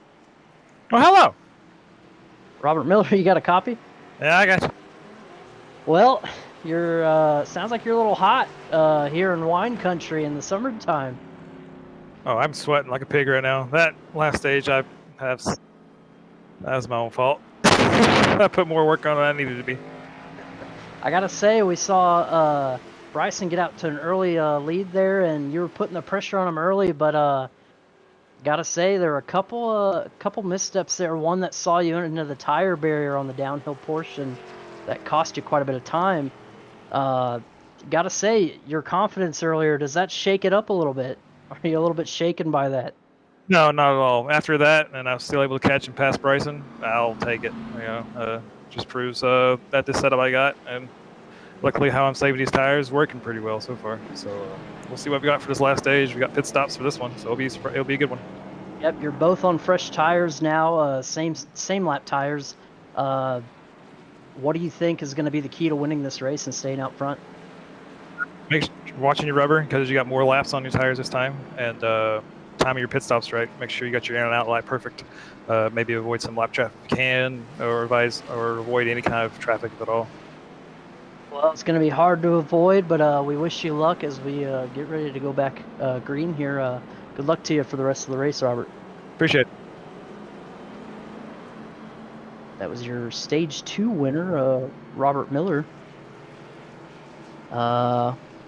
There you have it. He's still confident, everybody. It's going to be hard to shake him and unseat him now, especially since he's starting out front again. He's on fresh tires. We saw him drive away multiple times now with fresh tires, so it'll be interesting to see. All the drivers talking about the heat getting to them. Their fans may not be running. I think Brandon Pierce actually has 2 fans on him, so we'll see if maybe that throws a wrench in the calm, cool, collected race leader right now, the number 10 of Robert Miller. Bryson starting alongside him this time in second place. It'll be interesting to see if he or Adam Benefiel or Cameron Stone, who they kind of kept it not too far behind this time, this last stage. It'll be interesting to see if maybe they try to give a run here early so they can get out in front. Definitely going to be a lot of pressure behind for Robert Miller because they know this is one of their last chances to make something happen. As the lights are off on the pace car, I believe we are going green this time. Indeed, and we know Adam Benefiel can match the pace of the leaders. We kind of saw that once he got to that 12-second gap, he was able to sort of sustain that and not really fall back. So now that he's starting row 2, I think that's going to be a good opportunity for him to try to make something happen after a fairly eventful, we'll say, start to the race for him. Headed into stage 3, maybe this will be the Benefiel redemption arc for the race. We'll have to see with the pace car making that hard left turn, and it's going to be Bryson on the outside, Robert on the inside, and a whole lot of action in between. Let's find out where Robert starts him right out of the hairpin. He wastes no time getting on that loud pedal, and that is going to afford him about a 3-car length lead before they even reach the stripe. Behind them, you got some more battling all throughout the pack as the 83 is trying to defend from a strong lunge by Cameron Stone. 83 all over the back bumper of Bryson. Now they're going to go side by side as Cameron bumps the 83. These guys are all over the place, and we got a car off the track. I'm not entirely sure who that is yet. I think that might be the number 74. Like no, that is Preston, 53. Preston McRae. Yeah, okay, so you're right. That's Preston McRae. I'm not sure what happened. There goes the 83 spinning again. Cameron Stone bumps him, spins him around. That's rough. That's gonna cost. Goes Cam through the infield. Oh. And Cam doing exactly what Brandon Pierce did. He's gonna need towed. I don't think he can get out of there. No, I don't think those slick tires are gonna have enough grip to make it up the embankment. And at this point, you'd want to get a tow. I think he's wasting too much time. Yeah, honestly, a toe might have been the preferable alternative here, but That oh, and he's packed into damaging the the tire car barrier. as Robert Miller just pulling away, and I think that was probably a best chance for Cam to make something happen. I Him just He is still getting trying to get it. in over his head a little bit there, going down the carousel like we saw Brandon Pierce do earlier in the race. Oh, And, as we take a look at a replay here, he there he finally. goes. Now he takes the toe. But on the top right of the screen, that's what happened. So he put the bumper to Benefield. He turned him there. And then as he came down through this section in the carousel, you can see he locks it up on the inside here, clips the grass, and just loses all grip. He shoots way up the embankment down into the pit, and it was all she wrote for that number 57. So we see Kyle Amon, Chad Edwards, and Mason Lowry have all disconnected from the race, and Cameron Stone, it looks like he is also out of the race. They're gonna tow that one to the garage, I believe. Not too much damage on Cam's race car, so if he really wants to, he can bring it back out there, but I'm not sure not sure how much he's going to be able to recover. We are pretty late into this event, lap 46 out of 90 in the midst of the final stage here, so that is not the time you want to make a mistake. When we come down to it and there's not that many laps remaining in the event, that's a terrible time for something like that to happen, and it seems to have just been an unfortunate race for Cam and Adam, pretty much from the Showing top of the green flag. Christopher Fowler and Cameron Stone have both hung it up for the night, and that's just heartbreaking to see Cameron Stone drive it back from that unfortunate spin at the start of the race and have a really strong showing here in the top 5 all night, and then just call it a night after being stuck. Actually, he might be back. He may have just joined as a crew chief capacity, might be spotting for some of his teammates or things like that. Not as a actual crew chief as far as the game is concerned, but more as a spectator, I think might be what he's doing. But we'll have to find out. Again, the car wasn't that damaged, so if he chooses to go back out, he should be able to. But we do have Christopher Fowler in the infield care center. Let's bring him up. Christopher Fowler, you got a copy? Yes, sir. Well, Chris, it was an eventful night, to say the least. You had a good run going there for a while, and unfortunately, just came to an end in a rather unfortunate way, and you ended up taking it behind the wall. Just walk me through what happened. Steering column went out because it just went straight and it wouldn't turn, and then right into the wall. It was done. Steering column failure. So was there any damage prior to that might have kind of put that thing on the edge of failing? No, it's hard on the car. Going over the curbing and stuff, it could have done anything to the steering. That's a very good point. That this track and the way that you have to hit these curbs, you're practically catching air and slamming that chassis back down onto the pavement. And like you said, that can really cause a lot of issues. Before that incident, how was the track conditions out there? How was the car handling? I'll tell you this, man. That track changed like 4 or 5 different times already. It's insane. It went from hot. Really? Yeah, it went from hot to cold, and then hot to cold, and then it got real loose at one point there, and I was just barely holding on. And my crew chief, he made a little bit of change, and it helped it, and it was coming around, and then that happened. So, I hate it for my guys. Yeah, that's again an unfortunate end of your night. You're having a good run prior to that, and it's interesting to hear your input though on how much the track has changed, because we have kind of noted the lap times fluctuating a lot tonight from some of these guys running out here. But, Chris, we're sorry your race ended like that, and obviously you never like to talk to anybody in the infield care center, but we wish you the best of luck going forward, and hopefully next week we're talking to you in a little bit better capacity, maybe in a victory lane. I'd just be happy with the top 10, man, honestly. Can't complain about a top 10. You can get a championship on top 10s alone, man. Matt Kenseth. Absolutely. All right, Chris. Thanks for joining us. Bye. That was Christopher Fowler. In pretty good spirits. It seemed like he wasn't too downtrodden about that, which, again, he makes a good point, though, and we haven't really talked about that, Ashton. This track is very hard on these cars. The curbs, the way that you have to get up on that curb, get the car up in the air, and slam it back down. You do that enough, and you hit it at the wrong way enough times, and eventually the car is just going to give out on you. I mean, these cars are not necessarily built for that. The suspension in particular is not built for that. So And it's he mentioned those curbs really messing with the steering column and just how these cars are handling, because you've seen even our leader Robert Miller, he's caught a little bit of air by catching some of these curbs. Sonoma seems to be famous for throughout the years you've seen all these pictures and videos of Cup cars just getting airtime on that right side. They get lifted off the splitter, they hit those curbs just right, and they some pretty cool shots of them doing that. But it's a lot hard, as we see Robert Miller do it there from the lead. It's super rough on these cars. You can't help but wonder if the leaders don't tear up their stuff doing that over the next 40 laps or so, as we have about 41 left in this race. absolutely. And by the way, just an update on Cameron Stone. He is back in the car. So he is currently being scored in 14th, and he is 1 lap down. He is the third car 1 lap down, actually.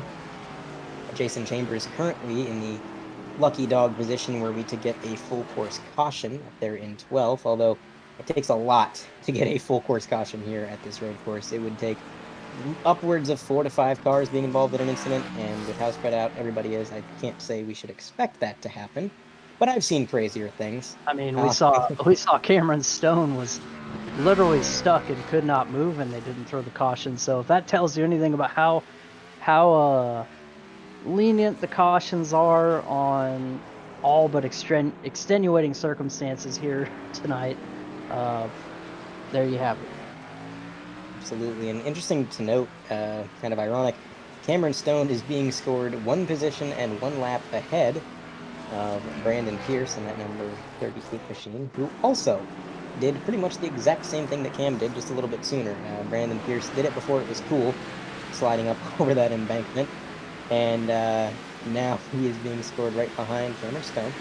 So they're running 14th and 15th, Devin Medeiros 13th, and of course Jason Chambers in the potential lucky dog position. Damaris Hickenbottom, he is being scored about 1:14 back from the leaders, but he is the last car on the lead lap, and he is running in P11. So actually, Damaris having one heck of a night, and I'm scared to mention him because every time we do, something misfortunate befalls him, but he's having a really good night tonight, just outside the top 10 at a road course that I think he wasn't super confident going into. You can't complain about that.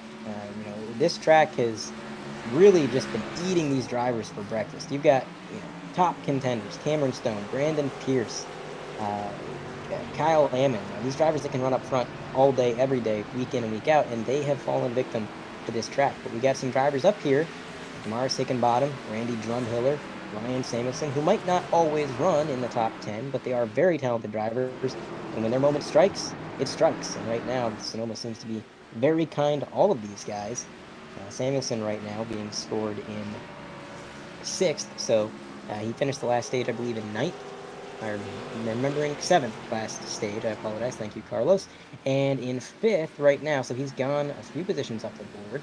And man, what a night that would be for Ryan Samuelson. Well, actually, he's 6th right now. I apologize. But what a night that would be to get to top 10 at a road course like this and really build on the already great season that he's had tonight. I mean, really, this has been a breakout season for Samuelson. The amount of improvement out of that 16 team has just been nothing short of astounding, and to get a run like he's having tonight, color me impressed. And of course, Brian Branham in 5th, who this position I thought Samuelson was in.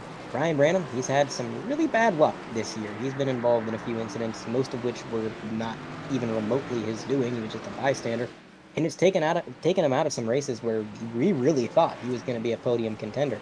Now he's running top 5. He doesn't have too much of a challenge from behind. The next car ahead is a little ways off, so he's kind of in his own little world, and he can just run his race, try to hit his marks, and bring home this top 5, and that would be a brilliant way to start a recovery in this season and finally start getting some consistency and kind of showing the results that we know he's capable of. Number 74 Duff Machine. Adam Benefield ahead of him. Of course, he has had quite the night, Ashton. He's been spun by Cameron Stone. He slid off the track. He's gone from the back to the front, the back to the front again.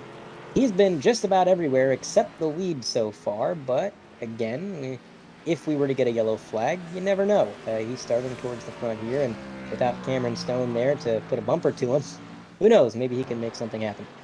Well, he's going to have to get around Sean O'Brien to get anywhere near the leaders. How about Sean O'Brien at 65? Gotta say, he's been in the top 10 all night, but now with some issues with Cameron Stone and Adam Benefiel, our third and fourth place drivers, he's sitting in third, and he's sitting comfortably there. He's only 11 to 12 seconds behind the leader, 13 now as he crosses the line.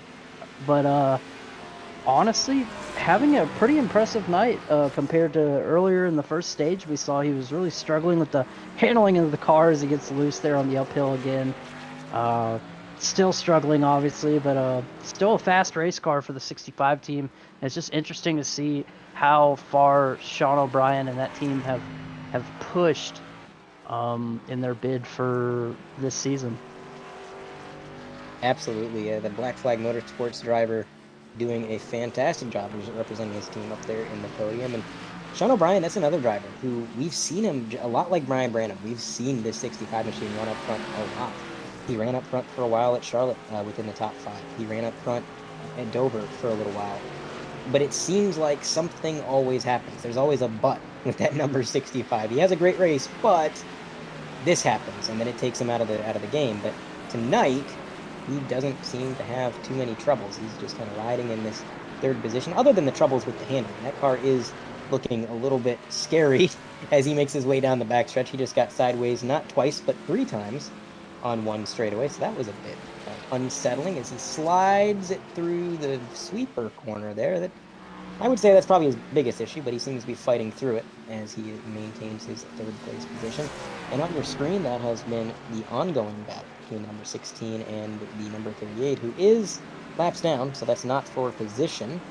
But, you know, when you're out here making laps kind of in your own little world, sometimes it's fun just to have somebody to race with and actually compete. So, you know, a little bit of these guys having a little bit of fun out here, battling it out. Might not be for position, but definitely not really a factor in their minds. They just want to get out ahead of each other.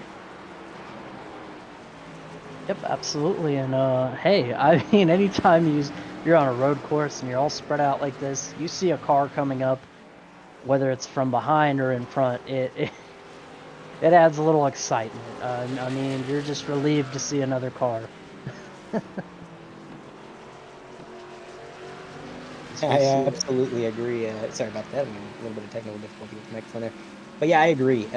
Sometimes it's fun just to have another car to race with. And these road courses, you know, you get off in your own little world. This Benefiel has a huge slide that wasn't on the camera, but I've been kind of following along with him. And he just, that little loose getting on the drag strip there. That was quite a moment. And that's what I'm noticing, Ashton. We are late into this run. We're about 13 laps in to this stage, give or take. And the tires are starting to go away. And it's not just Sean O'Brien who's struggling with the handling.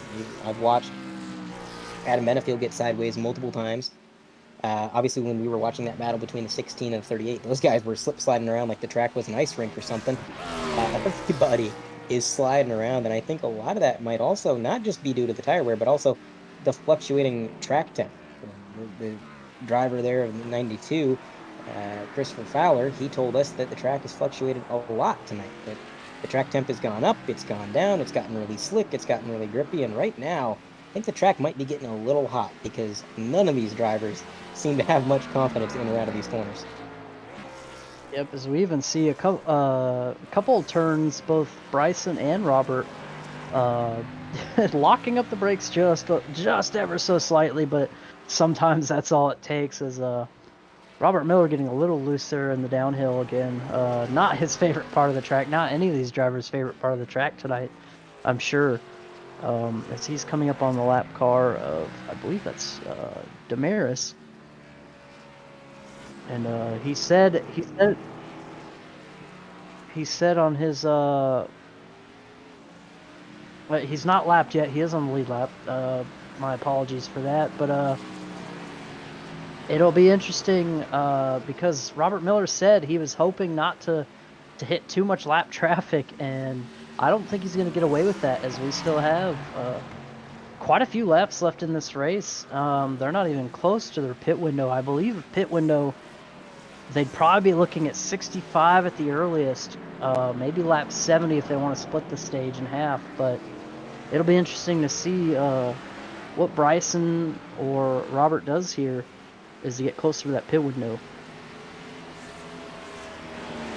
Absolutely, it's going to be anybody's game, I think, in terms of strategy and what they really choose to do. Like I said, these road courses open up a lot of possibilities that you don't really see at other tracks. But on your screen right there, of course, the leader, Robert Miller, and behind him, the car that he just lapped that you pointed out there, Damaris Hickenbottom, running a really nice-looking Henry's Hard Soda paint scheme. Of course, the running gag for tonight is that we're in wine country, but a lot of these drivers running beer-based schemes. Of course, we have the drivers that always run beer-based schemes, like Cameron Stone.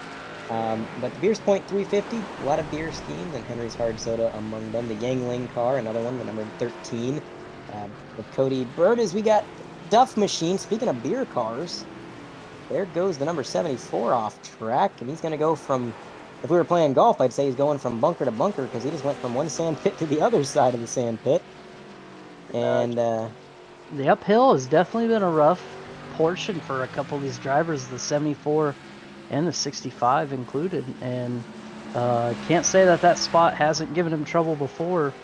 We saw early on that's where he got into a couple drivers, so just you got to think it's an ill-handling race car for him right there in that portion. Oh, definitely. And with the track seemingly heating up, again, I'm not looking at the track temp exactly, but I believe, just based on how everybody's been sliding around, the track temp has been pretty brutal as of these last few laps.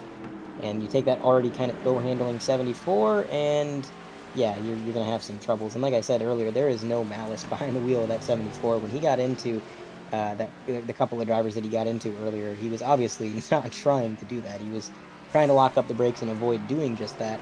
But when a car does not handle well, especially at a road course, man, it's a handful. It's difficult enough to even keep it on the circuit, let alone navigate everybody around you at all times, because everybody has different braking zones. And that's the other thing, Ashton. You know, these stock cars, they don't have brake lights. So when somebody in front of you goes into the corner and you don't know what their braking point is, the only way that you can really tell once they've rolled onto the brakes is by watching the suspension of their car. You're watching to see if the rear end of their car lifts up ever so slightly to indicate that, yep, they're rolling onto the brakes now, and then you have to react within milliseconds. Otherwise, you're going to find yourself plowing into the rear bumper at Mach 1, and that's not good for anybody.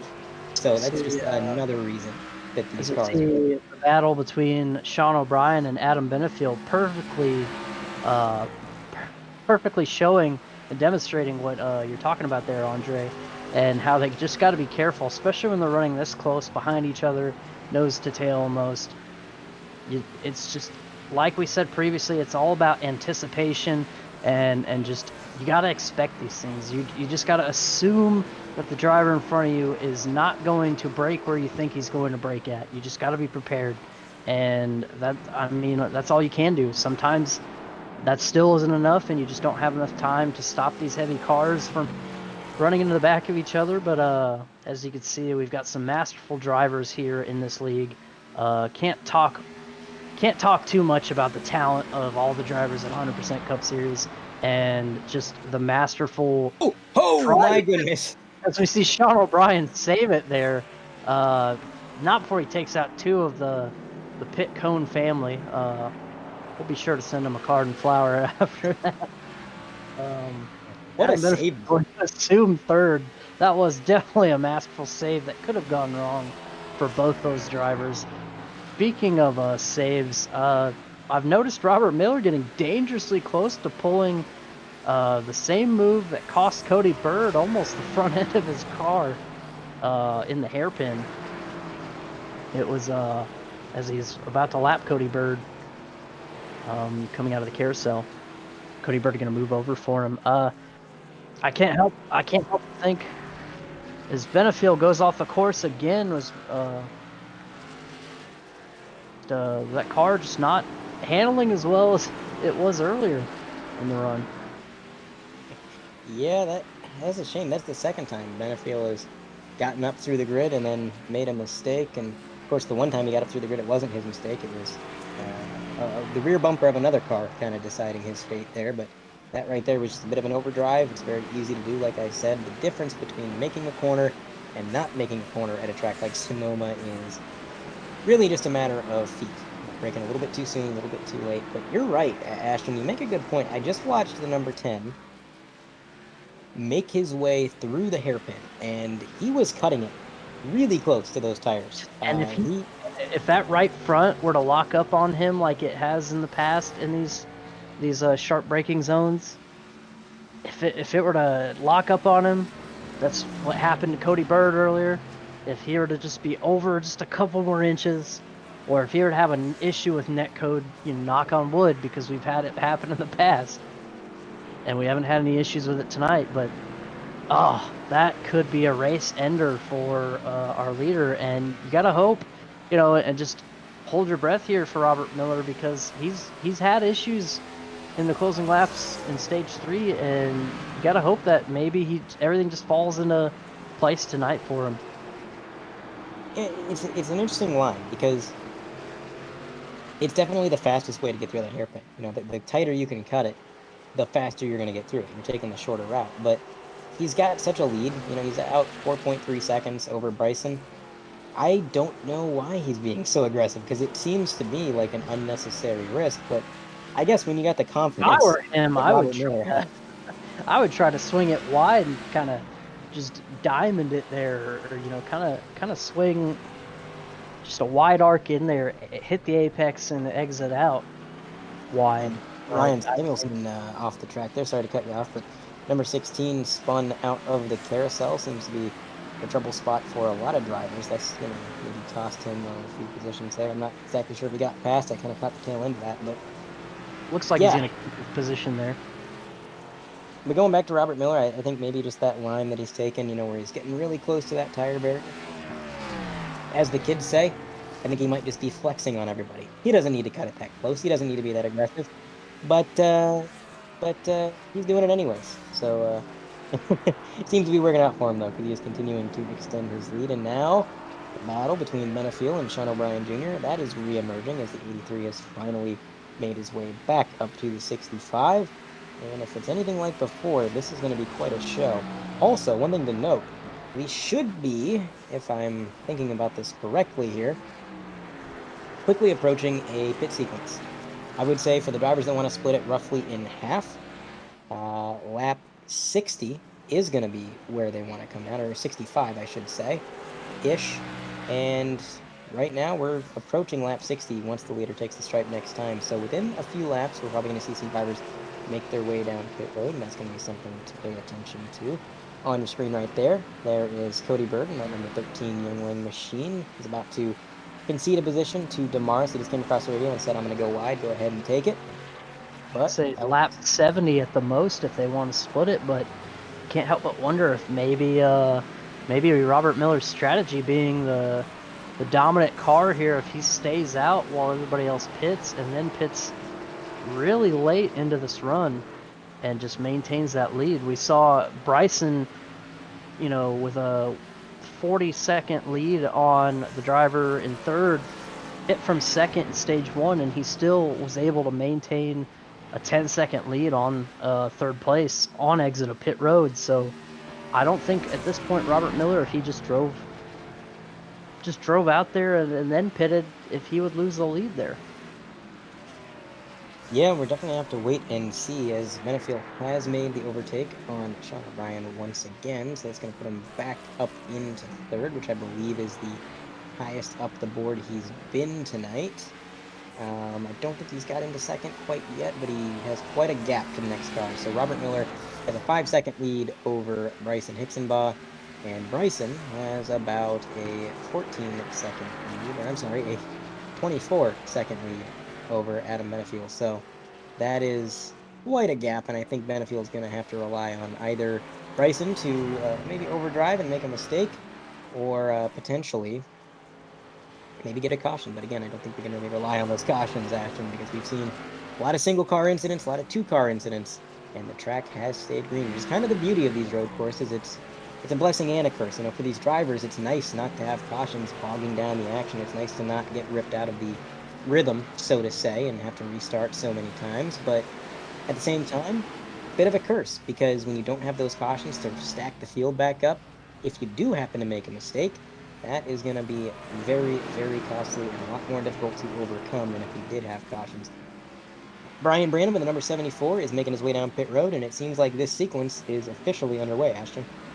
Yep, seeing a couple early takers, like you said, lap 60. Honestly, it'd be a little early for my taste, as we see Brian Branham struggling on cold tires to get back up his favorite part of the track, the uphill portion. That's been really rough on that setup. It's just, personally, I wouldn't go this early, because you've still got about 30 laps that you're wanting to put down on these tires from here to the race end. You know, I'd want to go a little closer than that. You know, the fresher I can have tires for that last run of the race. I mean, 15, 20 laps is still a long time, as we saw in stage 2 was only about a 15 lap run. And I mean, we saw what Robert Miller did on 15 laps on fresh tires. He was able to drive back from his bungled carousel run a few laps into the run, and was able to drive back up to the front and take the lead. So, I mean, I'd want to pit the latest I could to just have the freshest tires for that last green flag run, because I would not assume that there's going to be a caution at this point. Like you said, we've had a lot of green flag racing. We've got just a lot of courteous driving from the lap cars, the lead lap cars. Everybody's just kind of moving out of the way for each other. There's not a lot of hard racing besides the few positions we've seen. So we can only assume that the race is going to go green from here on out.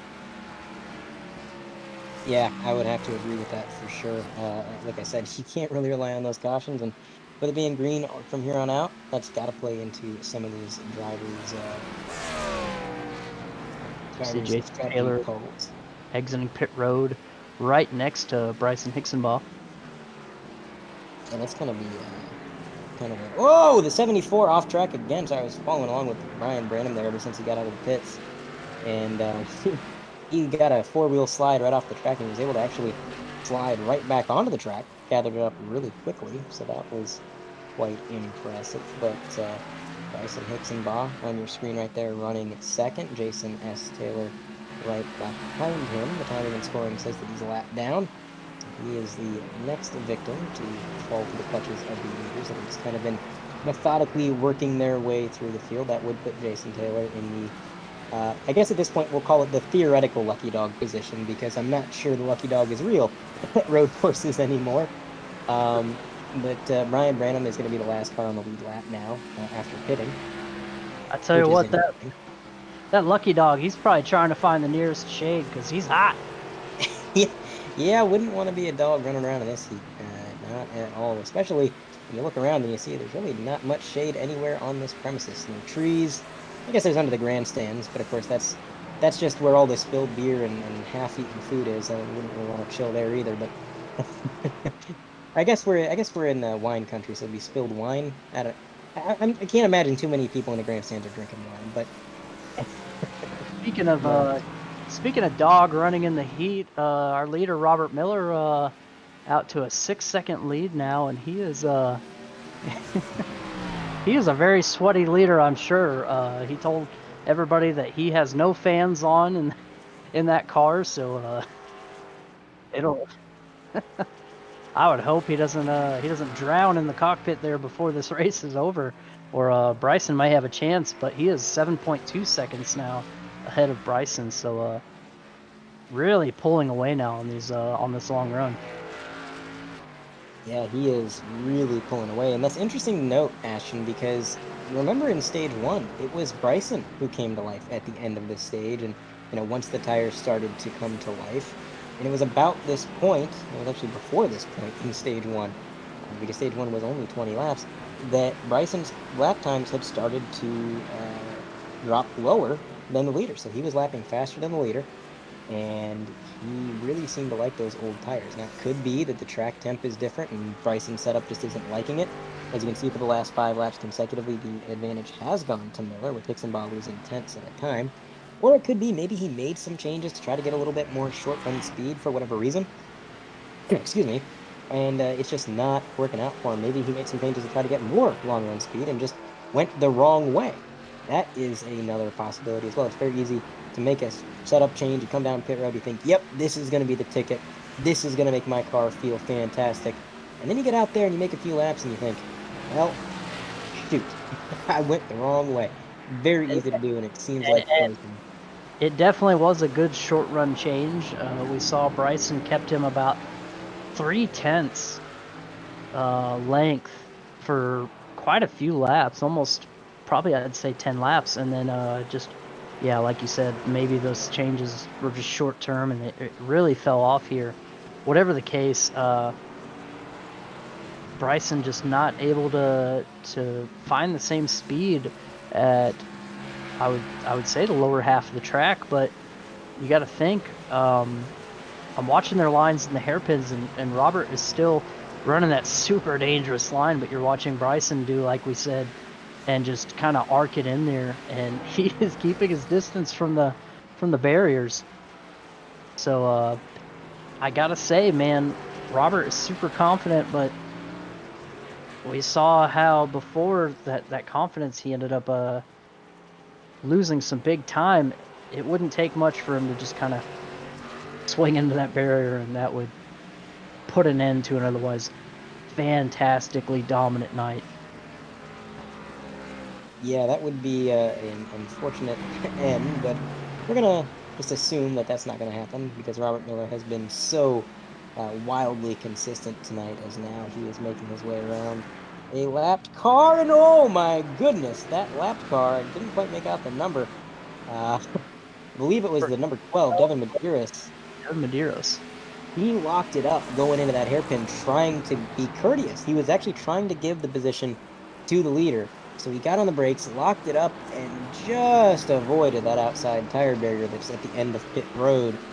That was a scary moment. Luckily, nobody really around them, so if he had gotten into it, I don't think anybody would have fallen victim there. But on your screen, for the last minute or so, you've been looking at Cameron Stone, who's back on the track after the incident earlier. Speaking of pit road, Bryson Hixenbaugh going down pit road this time. He is right at lap 65, so about where we said the leaders might pit early. Definitely could be around lap 63. I said about lap 65 to split it down. So, car right in front of the leaders go off track into the carousel at the exit of the carousel. He is behind the tree line now. I believe that was the... I'm not sure which car that was. I can't quite identify it. It was behind. It was behind the number 10. I know that much. I believe the number 30 of Jason Chambers. Jason Chambers was having a pretty consistent night before that.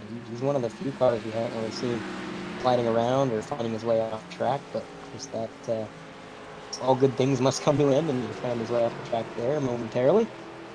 But yeah, I guess he's going to be able to recover from that. I'm kind of looking at him now. His car looks all right, no damage.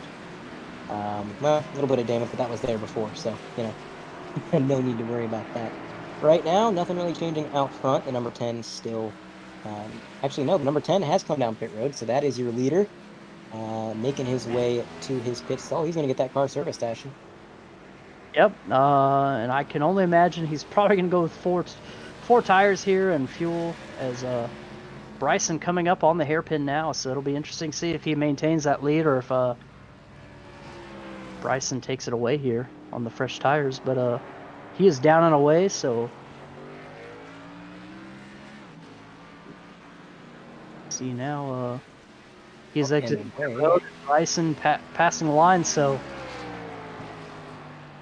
I think he may have halved the time, but I can only imagine that Robert's going to maintain that lead and then drive away with it. So that may have been the race-winning pit stop for Robert Miller there. Definitely could have been, but we got a little ways to go in this event, so we'll have to see exactly how it plays out. 25 laps to go. Actually, just a little bit longer than the distance of stage one. And like you said, Robert Miller does maintain lead. I'm a little bit surprised with Bryson coming in a lap sooner. I expected him to make up a little more time than he did, because really the difference between fresh tires and old tires is roughly about 4 seconds, 3 to 4 seconds per lap. And Bryson, at the time that he made his way down pit road, was about 7 seconds back. So really, you'd think he'd cycle in about 2 to 3 seconds behind our leader. But no, the gap has really.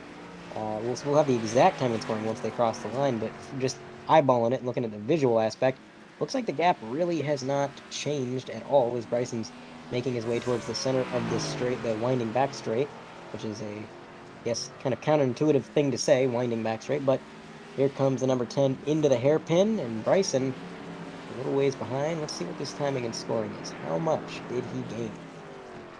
Place Kevin Steele pitting this time.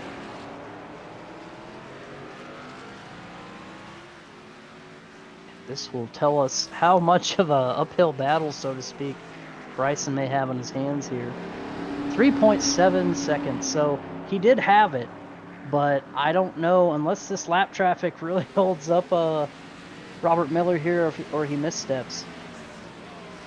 That may continue to grow back to where it was.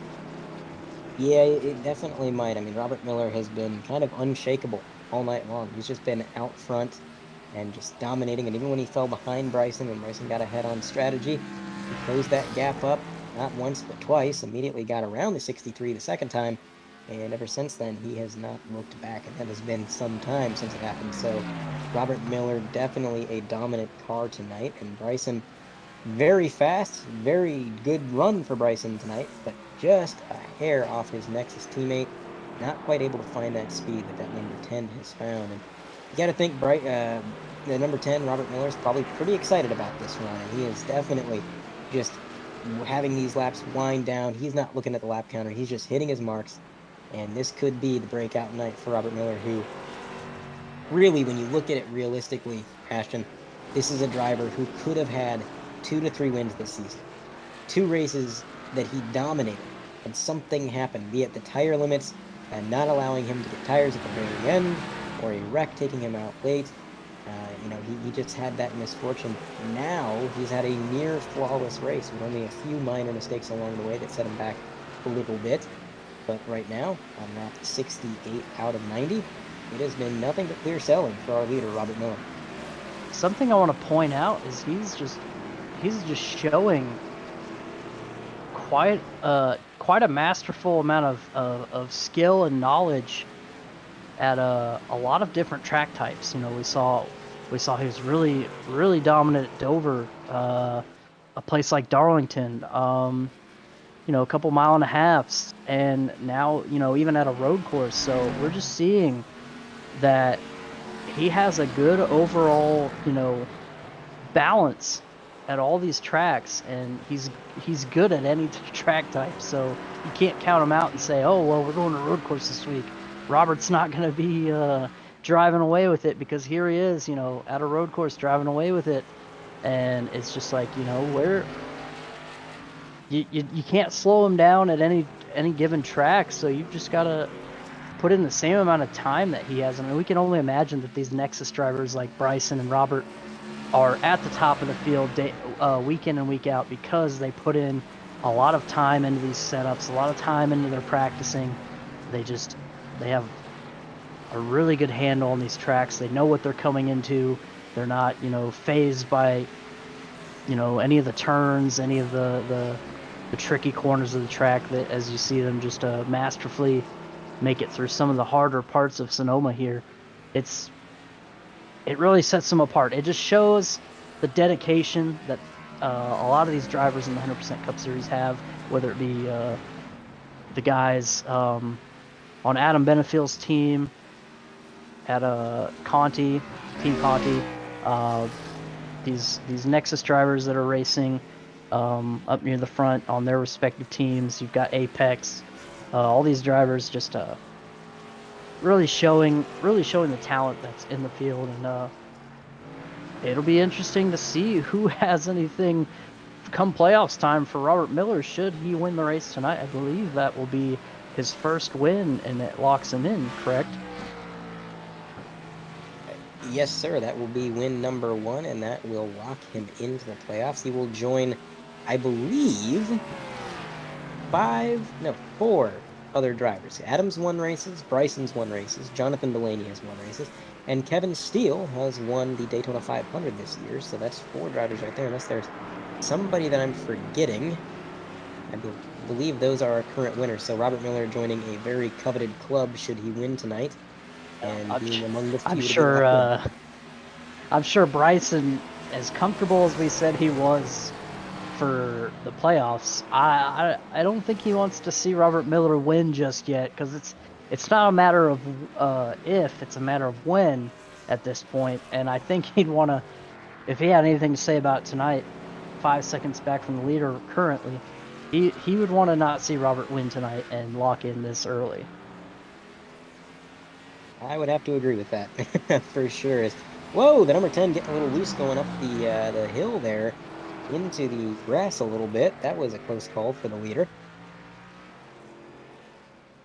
And now he is going to continue his way with this winding left-right complex. And behind him, we got Bryson, not too far, about 5.7 seconds. So you're right. I think you called it there, Ashton. This gap is growing just like we've seen in all the other stints. Bryson was up to 3 seconds.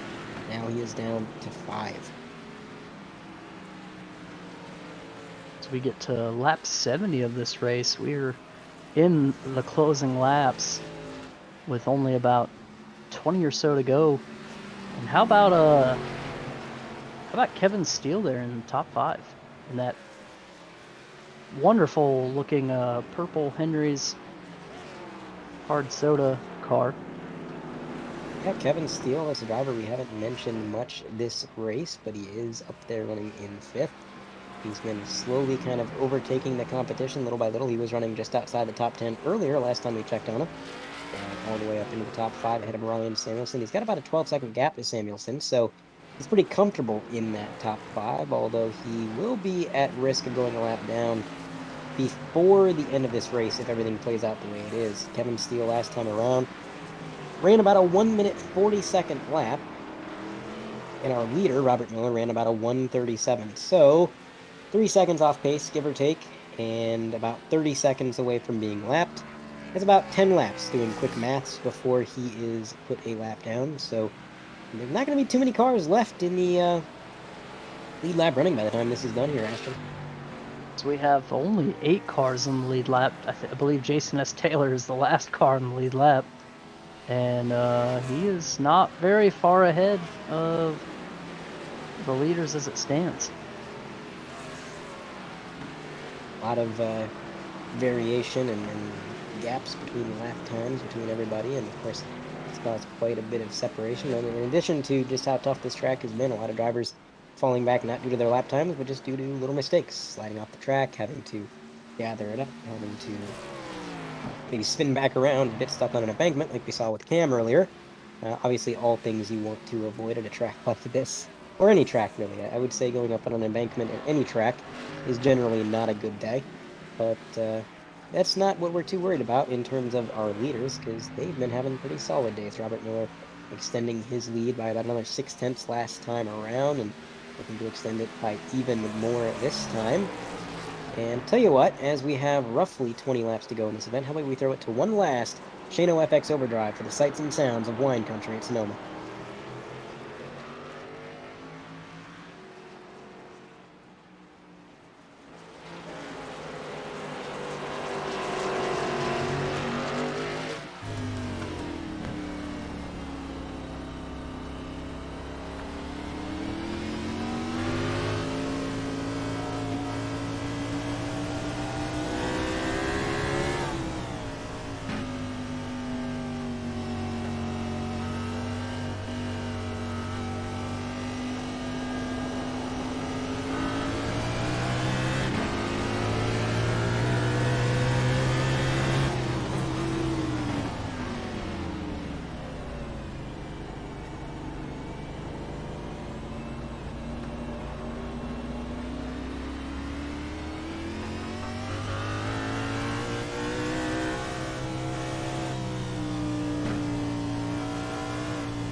are back from our Shino FX Overdrive here at Sonoma. Currently running on lap 73, crossing into 74 just now as the leader Robert Miller takes the stripe. Currently over that overdrive. When we started the overdrive, he was at a 6.3 second lead over Bryson Hixenbaugh. Now up to 8.7 seconds. So it seems like as this run goes on, his speed only gets better, and he is really picking up the pace. Behind Bryson, Adam Benefield runs about 40 seconds back from the leader, and Sean O'Brien Jr. is fourth, 51 seconds back from the leader. And then all the way back to Kevin Steele in fifth. It's about a minute 11 as we got a car off track in front of the leader. The 53, Preston McRae, slid to the outside of the carousel. A lot of tire smoke in front of that 10 machine. That was a scary moment, and it seems like Preston is no... Oh, and he's still spinning, Ashton. The troubles do not end for Preston. As he gets it back going again. Oh, man. And it's just a wonder that neither of the leaders caught Preston McRae in a bad spot there. I believe this is what Robert Miller was worried about, was this long run. The track is probably going to be at the hottest point of the day right here. Just the handling going away from these race cars in front of him, behind him, all around him, and he's just worried about getting caught up in something. He's on rails still. He's got a strong running ahead of Bryson, but ooh, as he barely misses the tire barrier that time. Oh man, I don't know how he keeps missing that thing, but ooh. He is really trying to give us a scare every time he goes through that. And you know, that's not the only place he's cutting it close. When he gets onto the front straightaway, Ashton, he's doing the same thing with that bent wall that kind of curves in. Where the apex of that turn is, he is inches from that wall every time he goes through, and it's like Now, precision. I honestly wouldn't be surprised if he was somehow listening in on the broadcast and he just heard us mention that, and maybe he's doing he's doing it just to spite us at this point. But oh man, I mean, maybe he just heard us talk about how close he's getting to the tires. Like, oh, you thought that was close? You thought that was close? Well, hold on a second. He's just getting even closer. It's gonna be an interesting post-race interview. Should he finish in the top 3 for sure? Absolutely. But I mean, when you're confident in the car and you feel like it's really underneath you, you just kind of become one with it, and you feel like you can hit your marks every single time. I mean, I can't remember who it was. I want to say it was. The name is eluding me. There was an F1 driver one time who he took the same corner the same way 20 times, never hit the wall. And then on the 21st time, or however many laps it was, he hit that wall and ripped the front end of the car off, and he said the wall moved. And everybody thought he was joking. But then they went and observed it, and it turned out somebody did kind of tap that wall, and it bent by about 2 inches. So he was coming within 2 inches of that wall every single time. Absolute precision. And when that wall moved just a little bit, he ended up clipping it. And it kind of seems like what the number 10 is doing with these barriers, man. He is getting within inches on the straightaway and through the hairpin. And good. Luckily, the walls can't move in iRacing, Ashton. Definitely not. As we saw, the tire barriers didn't move earlier. And I believe that F1 driver possibly might have been old Schumacher or Senna. I think it might have been Senna. That's who you're referring to. Yeah, it might have been Ayrton Senna. And when you're just that confident and you know your car is going to stick, yeah, it's a changing track condition could be the only thing that would throw Robert Miller off his game here in these closing laps. Speaking of Adam Benefield, he just lapped Cody Bird again, and Cody kind of let him go. He went into the parking lot there to let him go, so Cody seemingly getting ready to leave a little early for this event, driving out into the parking lot, but for real, he's limping that Yangling car around, and it's a shame to see for the number 13 getting damaged so early in this event. I know Cody is not the biggest fan of road courses. We've talked a lot about road courses in the past, and especially after last season's performance at Watkins Glen, he tends not to look forward to these types of tracks. And I got to commend him for real for taking that car that he knows is damaged. It's probably down on horsepower. It's not handling the best, and it was damaged on what was it, lap 2, I believe, or very early in the race, regardless. And he's been limping around this whole time, just trying to get around the guys that have DNF'd and claim points where he can, and just kind of powered through it, which is a very commendable thing. It's not a fun experience to have a car that is not really competitive. It's damaged. It's not up on horsepower. And you know, you're looking at the clock, you're looking at the lap count, you've got another 2.5 hours of limping this thing around. And to do it anyways, just to grab a few extra points, I can commend that.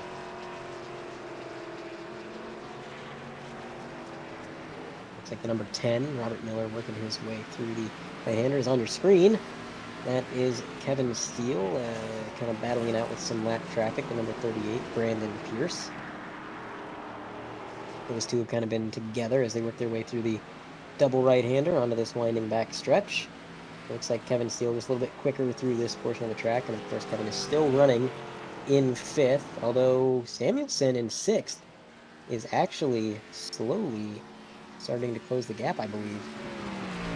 And I gotta say about that 13 car, it's super impressive that he's managed to make it this far with as much front-end damage as that car has, and we've seen less damage in races just below those engines. It just to have this car not blow an engine yet in this amount of heat. I hope I'm not jinxing him as I talk about it as get to the closing laps of this race. No. When have we ever cursed anybody as the commentators? It never happened. Not a single time. Definitely not to Damaris. Didn't happen. Let me clarify. When have you not cursed anybody? Hey, you talked about him too. All right. It was a joint deal. Oh man, throwing the newbie under the bus. Speaking of Damaris, who we definitely don't ever give the commentators curse, look at him up there running in P10. He's 2 laps down inside the top 10. Man. Pretty good day so far for the number 09. That car's looking pretty clean. No damage to the rear bumper, no damage to the front. And so far, just been a very consistent day as we have possible top 10 watch, which, come on, producer Carlos. That's no. We need 100% going to get a top 10. That's what should be on the ticker, because Damaris, he's getting that top 10 tonight. There is nobody that is going to deny him that as he works his way. I feel like at this point you're just pushing it, man. Listen, I'm showing whatever entity is in control of the commentator's curse that I will not be silenced. I will not be put on a muzzle and told who I can and cannot talk about. The commentator's curse, we're gonna beat it the hard way, and that's by just powering through it. 100% 2021 champion. There we go. Absolutely. Damaris Hickenbottom with a fantastic all 10 playoff races. Well, how about that? Damaris has got some hopefully smooth sailing ahead of him if this curse breaks tonight. You heard it here first, folks. And right now, the leader getting into a little bit more lap traffic. That's the 74 machine of Brian Branham. He's in 7th place, and he will be the next car a lap down once the 10 manages to get to him. And I just want to point out, Ashton, whatever the number 10 has found on this setup, it seems to be giving him some absolutely ludicrous long run speed. Because his Nexus teammate back there in 2nd, Bryson, is running 140.4 last time at the line. And the number 10, Robert Miller, he ran a 140.2 this time, but the lap before that was a 138.9. Yeah, granted, he's got lap traffic in front of him, so it's kind of slowed him up a little bit. Yeah, before the lap traffic, he was running lap times that weren't even that far off of fresh tires. So that number 10, the long run pace he has is absolutely absurd. And it's allowing him to just get faster and faster as this run goes on compared to everybody else. Bryson now down to an 11.3 second deficit. Robert Miller did get around the 74 back there on the exit of the carousel. I believe that was on the camera there. And Robert argue that it's not that he's found speed. It's just that he's maintained his speed throughout the run, whereas these drivers have just, their tires have fallen off. Maybe they've cooked them, and they don't have setups that really manage that tire wear as well as this number 10 team. Definitely the case. Like you said, just maintaining that speed, not having the tire fall off that a lot of these other drivers have kind of had to deal with. It seems like his lap times are just so consistent all throughout the run and just so minimal fall off. But on your screen, this battle between the 38 and the 24, again, not for position, but they have been battling it out regardless. It's bumper to bumper as they navigate this circuit. And right here, there's another battle. It's the battle to stay another lap ahead, but the 44 is going to concede that. He's going to dive to the high side, and the number 10 is clear and away. And he's going to get ahead of him there. But the driver's radio is really lighting up right now.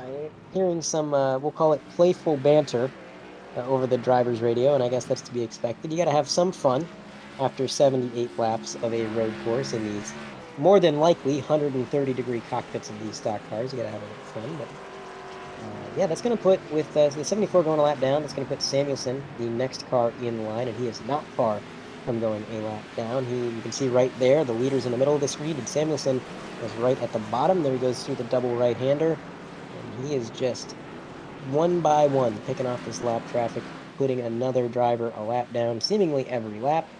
And once Samuelson goes a lap down here shortly, that is going to leave only 5 cars on the lead lap, the last of which will be Kevin Steele. And the number 16 goes off track. There goes the number 10, and another one falls victim to Robert Miller. And with only 10 laps to go in this race, I mean, we could see, with Kevin Steele being a minute and 25 seconds behind the leader, we could see only 3 or 4 cars stay on the lead lap here by the end of this race. And that's just impressive that the 10 has maintained that speed, whereas everybody else has fallen off by, you know, this much amount. I mean, that he's just driven away and driven up through the field and lapped all of them like this. It just says a lot about the endurance of the 10 car on this road course. It'll be interesting to see if he can pull this off at another road course, or is Kevin Steele finally saying just go around to Brandon Pierce after their long battle here.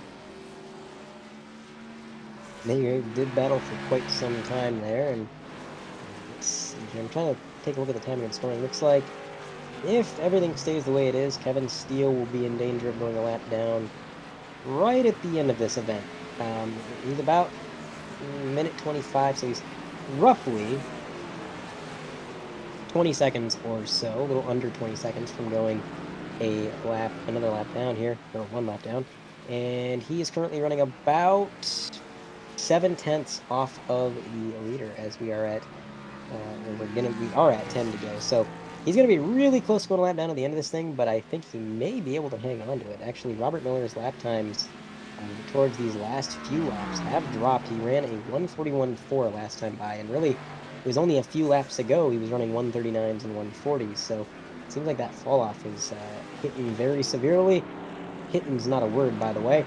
I'm doing my best. I am not feeling in top shape, so when I'm just occasionally make up words, I'm going to use that as my excuse. But that tire fall-off seems to be hitting pretty hard there. Absolutely. I gotta say, Brandon Pierce, without a front end of the car, he is really wheeling that thing around Sonoma. And that just probably shows how fast those Team Conti cars really are. We've seen Adam Benefield drive up through the field. He is our biggest mover of the race. Started 25th, he is up to 3rd, and that is probably where he'll stay. And Brandon Pierce, honestly, 14th, 2 laps down, but he is wheeling that car, as we saw him get around lead lap car Kevin Steele there just not too long ago with a car that is banged up way worse than 24, but I gotta say that he's got some speed there. Just the raw speed of that car is impressive. Not as impressive as Robert Miller driving away with this thing, but got to give him some kudos there. I agree, absolutely. When you got a car that beat up, it's kind of looking like a crumpled Duff can at this point. He's still out here running pretty competitive lap times and doing what he can. But we're going to go to our 3-wide TV multicam, and on the left side of your screen, that is your leader. Not too much going on with him, other than the fact that he's about to give us another heart attack through this hairpin. Probably going to dive it down right with the tires. Maybe not so much that time. On the top right, it's going to be the battle between the number 16 and the number 74, which I believe that is actually for position. It is for position. These are the two drivers that are first and second cars a lap down. So that would be the battle for sixth if the 74 was actually able to overtake Ryan, which we'll have to see. He has shown a lot of pace. He has been kind of closing that gap when he's not making mistakes, but here we go with the number 38 and the number 53, Preston McRae, hard into the inside tire barrier. Didn't look like That's there an was impact. contact there, but no contact between the cars. It was just the 53 probably trying to keep out ahead of the 38 and just lost control there as we just see Robert Miller go by him there. He's going to get that collected up. Seems like right there near the downhill portion, that is just a bad spot for Preston McRae, that 53 car. It does not like going downhill. No, and that was a classic situation of just a bit of an overcorrect. He got a little sideways coming out of the corner, and instinctively what you want to do is you want to juke that wheel as far left as you can to keep it from spinning to the right. And unfortunately, when he juked that wheel, it actually got a little bit of grip, and it grabbed and it went. And he found himself in the grass pretty quickly, unfortunately. But he's able to recover, and like you said, that downhill section seems to be a trouble spot for not just Preston McRae, but for really everybody. And again, I think a lot of it comes down to the fact that these cars weigh a lot, and so to get them to slow down in these downhill sections, you have to apply more brakes. And sometimes, when you apply more braking, it just locks them up, and you actually end up stopping less and sliding more than you would if you just rolled into them and took it a little bit easier. So, difficult section of the track to navigate, especially because a lot of these drivers, Ashton, probably do not have as much experience with that part of the track, because we got a car spinning and stopped almost on the, man, I just looked down and noticed that. That was, let's see if I can find out who that was. The 16, Samuelson. Wow, that's going to hand the 6th position over to Brian Random, I believe. But as I was saying, as I got derailed there, that carousel section of the track is actually, well, not necessarily new, but to anybody in NASCAR today, that is new. We used to just go straight where the track bends right towards that carousel. We would just go straight. There was a right-hand 90-degree corner that led into a straightaway that went past this drag strip that our leader is currently navigating. But a few years ago, NASCAR made the decision to go back to the old layout where we used the carousel. And I say old because I believe the last time that was used was all the way back in possibly the 80s. It's been a very long time since that carousel was used in NASCAR. So when they brought it back last year, it was kind of a curveball to a lot of these drivers. And I'm sure a lot of these guys feel more at home on the short layout. So the carousel being a learning curve for some of them, it's not surprising to me. Learning curve, there's an unintentional pun. It's not surprising to me, though, that it's been a trouble spot for some of these guys. Yep, most definitely. I don't think any of these drivers, up until this season, I don't think they've ran it themselves on iRacing or otherwise. So it's definitely there's been a lot of practice time put in by hopefully most of these drivers, and they're still struggling with that carousel. It's just a tricky portion no matter how many hours you put in, as we even saw the leader Robert Miller have issues with it earlier in the race. Speaking of issues and then rebounds, though, how about Cameron Stone? He is back up in the top 10 after passing Damaris Hickenbottom quite a few laps ago. He is 2 laps down, but he is being scored in the top 10 after his something that can only be described as akin to an escapade on the hill that looked almost reminiscent of an Austin Powers movie, being stuck between 2 walls. And here he is, back out on track and powering his way to at least a decent salvage points day. Yeah, it has been a good recovery, like you said. At one point, we thought he was going to pull it off the track. He had disconnected from the session there, and we weren't quite sure what he was doing. He came back in. We weren't sure if he was spotting for somebody or watching him get back out on track. And he did get back out on track. He was up into 10th. He did overtake Damaris, which, by the way, Damaris, I guess if we hadn't talked about you, maybe you'd still be in 10th. Maybe a minor commentator's curse there, but Yeah, great recovery for Cameron Stone. Not every day you can say that he took a short break from the race to go visit the fans in the grandstand and then come back and still finish top 10. You cannot say that every day. You also can't say every day that the leader has a 14-second gap over second place and that only 4 cars are on the lead lap. But you can say that today. Kevin Steele going a lap down a little earlier than we expected, but that just shows how hard the tires have fallen off for all of our cars in the field, except for, it would seem, Robert Miller here, as he continues to power through with a minute 40.232 second lap there. Still a respectable lap time and not much racing left in this event. We're at about 5 to go. I guess technically 4.5 if you want to get super technical, as the leader working his way out of the drag strip and into the double right-hander. And right now, like I said, with a 14-second gap, our leader's in one of those situations where he doesn't even have to remotely try right now. He could be 2 seconds a lap slower than Bryson every lap until the end of the race, and Bryson still would not pass him. So he could take it as easy as he wants to right now and be as careful as he wants to be. But despite that, I still just watched him, Takumi Fujiwara, drift through the kink there because he is pushing that car, and he absolutely is in the zone right now. He is just hitting those marks, cutting it close to those apexes, and I don't think he really cares that he has a 14-second lead here, Ashton. Honestly, at this point, I think he's just doing what he came to do, and that's just wheel it, just wheel the car.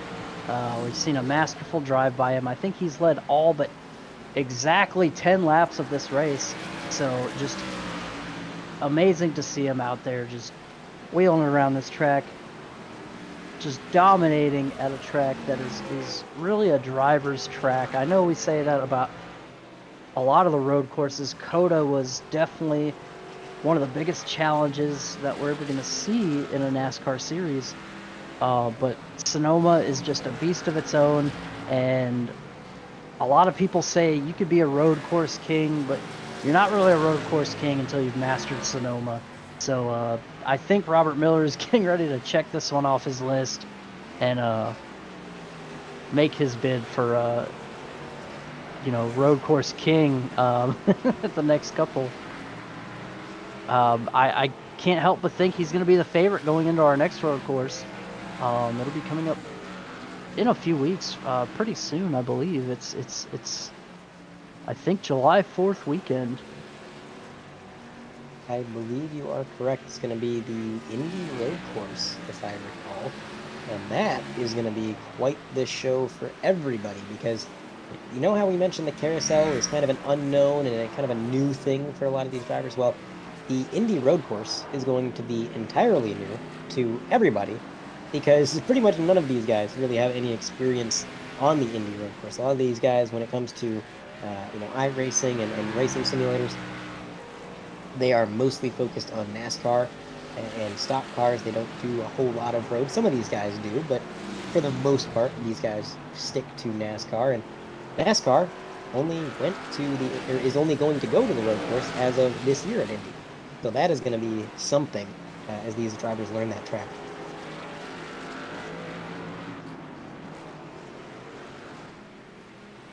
So we are coming to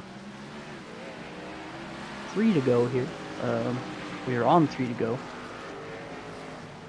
I don't think anything's stopping our leader at this point. No, not so far. He's continuing to pull away. I said he could be 2 seconds slower every lap till the end of the race, back on lap 85.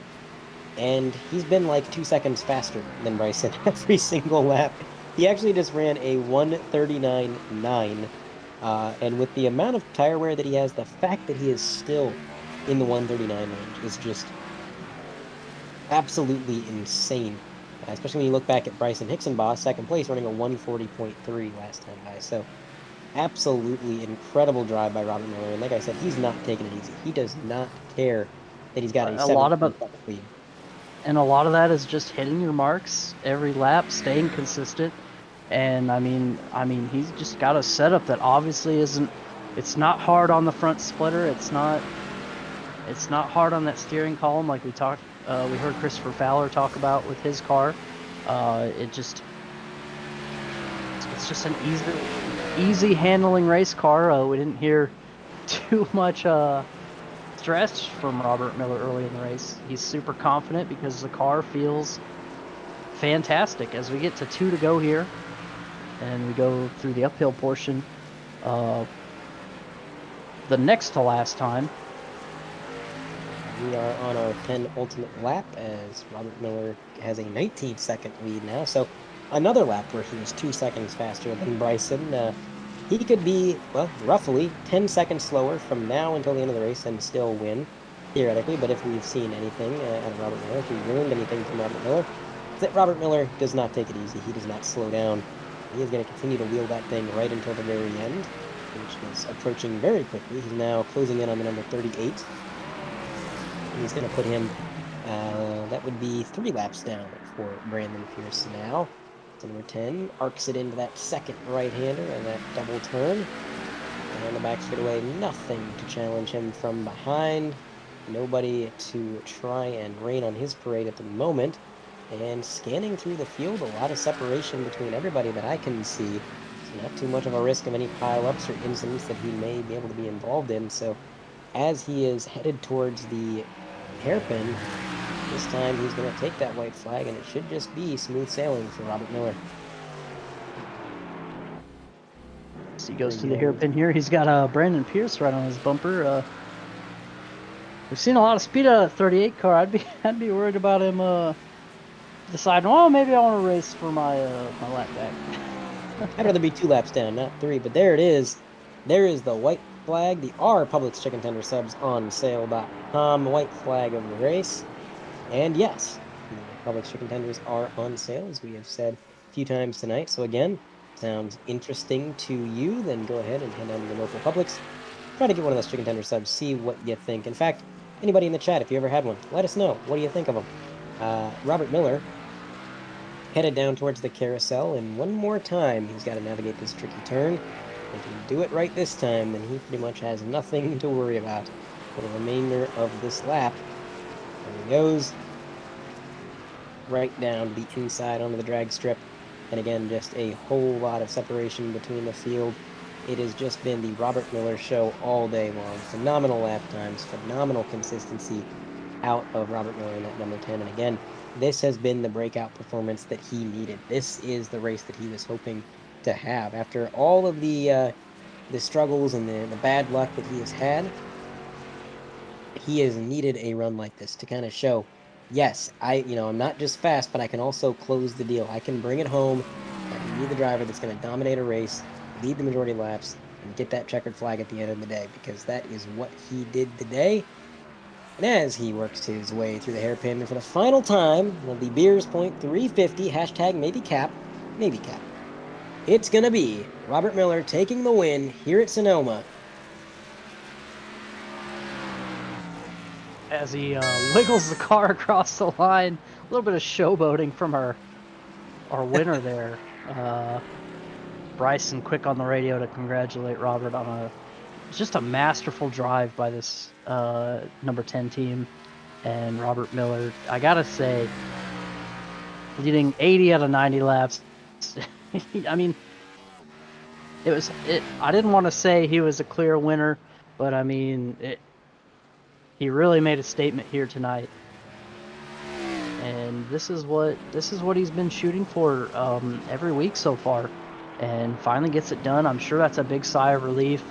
I'm sure we'll hear nothing but confidence from Robert in the interview. It'll be an interesting interview for sure, as we have him, Bryson Hicksonball, and Adam Benefield tonight. Finally getting another interview with us. Finally getting a decent finish. Absolutely, and what a drive! Bad luck. What a drive for Adam Benefield to get up to third after all the issues he had. John O'Brien finishing fourth. That's finally the good night that he needed. And looks like Jason S. Taylor having some very late race issues. He's going to go around in the hairpin, only a few feet from the start-finish line to end the race. But by the way, shout out to Jason S. Taylor on the rear quarter panel of that car. there is a character on the quarter panel of that car, and that was I didn't think he was actually going to put her on there. He made a joke about maybe Oh, Andre requests a character, and I put her on the car, and I kind of jokingly requested a character, and look at that, he did it. That's incredible as he jumps over the barriers. absolutely amazing jump there.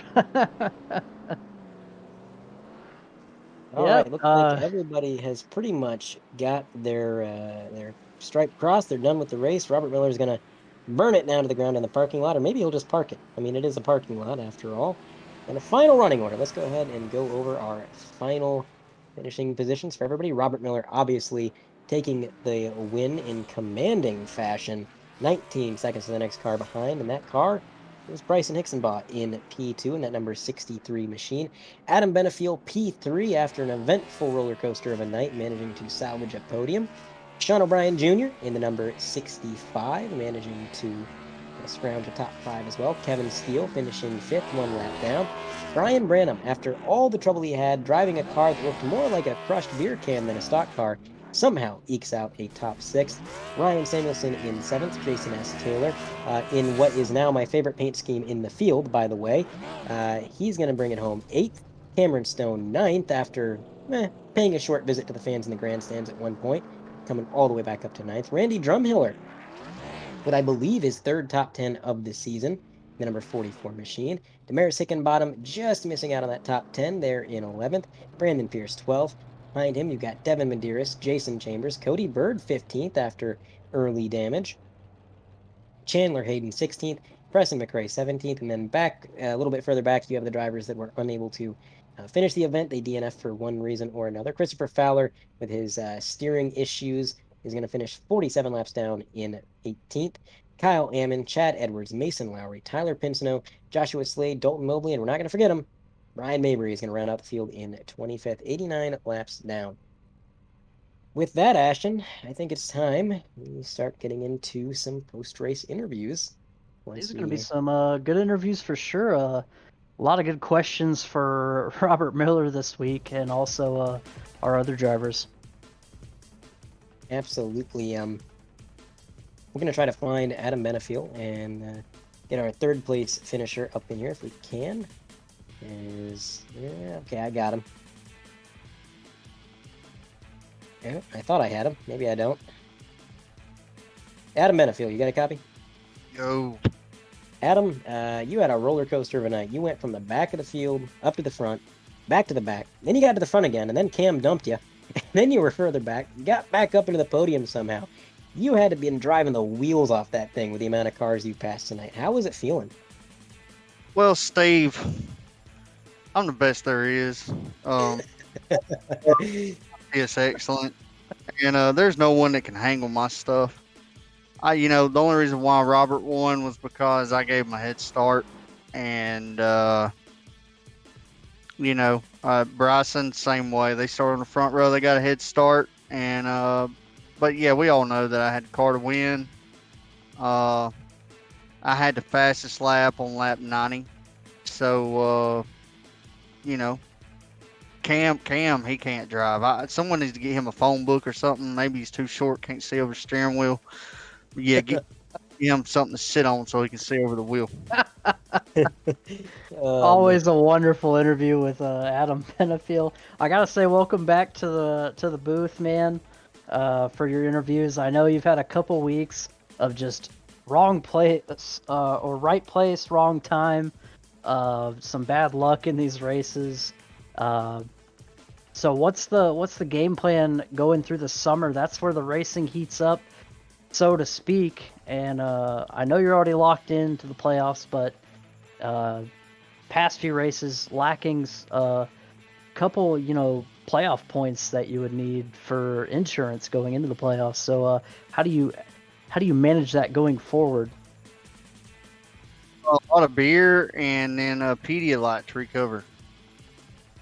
I mean, that sounds like the game plan right there, especially after the Sears Point 350. Yeah, no, all seriousness, just honest God, keep doing what we're doing. I mean, we've had a few weeks of bad luck, but I mean, we're there week in and week out, like we're consistent top top 3, top 4. It's eventually they'll fall our way. Just keep plugging away. I mean, bringing Robert into the picture. You got, it's not just me, Bryson, Delaney anymore. You got Robert. He's going to be a threat week in and week out, and Cam and Kevin, they're probably about to start heating up over these summer months, I would imagine. And I think it's going to be that top 5. It's going to start being some damn good racing between all of us, honest to God. Yep, we're definitely looking forward to commentating that for sure. Absolutely. Well, Adam, again, congratulations on your podium. I don't think anybody on the track fought as hard to get on that podium as you did. It was a very impressive run. Before we let you go, is there anybody you'd like to shout out or thank? Honest to God, yeah, man. Like, first and foremost, Dustin Hall. Like, dude's a straight up legend. We literally, I've been playing in a really big golf tournament this week, or this weekend. So that's taken all my time and my focus away. And I got into practice 15 minutes before the race. We basically built a setup in the last 15 minutes of practice and adjusted on it with the first 40 seconds of grid time before we started this race. So, and he just kept plugging away. And in that last pit stop right there to the end, it was like the best car I've ever drove at Sonoma. So that dude it's crazy how good he is up on the box. So appreciate him. He also crew chiefed me to my first Road to Pro win ever. What? Yeah, I did that. No need to be jealous, but we got it done that way. And everybody at Team Conti, WR1, Junior Motorsports, D and Kevin here for running this awesome league. It's awesome. It's badass. They let you have fun. They cut up weed. They're great guys here. You guys for coming in here, putting up with my stupid interviews and having fun with it. So I appreciate y'all. Oh, we appreciate having you in the booth here with us, doing these interviews, man. Hopefully you can be in here next week with us. Where are we at? Next week, I believe. Yeah, actually, come to think of it, I honestly don't know. I'm as in the dark as you are. Yeah. I don't know where we're at, but wherever we're at, we're bringing we're gonna bring a butt whooping. Promise you that. With me being a Michael Waltrip fan, you can't expect me to know what track to go to, honestly. I'm the same way. Like, I'm sitting here trying to find where we're going, and I'm trying to pull up the schedule real quick. This way, see, I'm helping y'all do y'all's job. So hang on one second. I told y'all I'm the best there is. So driver, commentator, info gatherer. You got Kentucky. We're at Kentucky. Oh boy. Oh yeah. So we'll bring a butt whooping for everybody there. All right. Well, that'll be quite a show. And Adam, again, hopefully we're talking to you next week in the booth on the podium. And again, thanks for your time, Adam.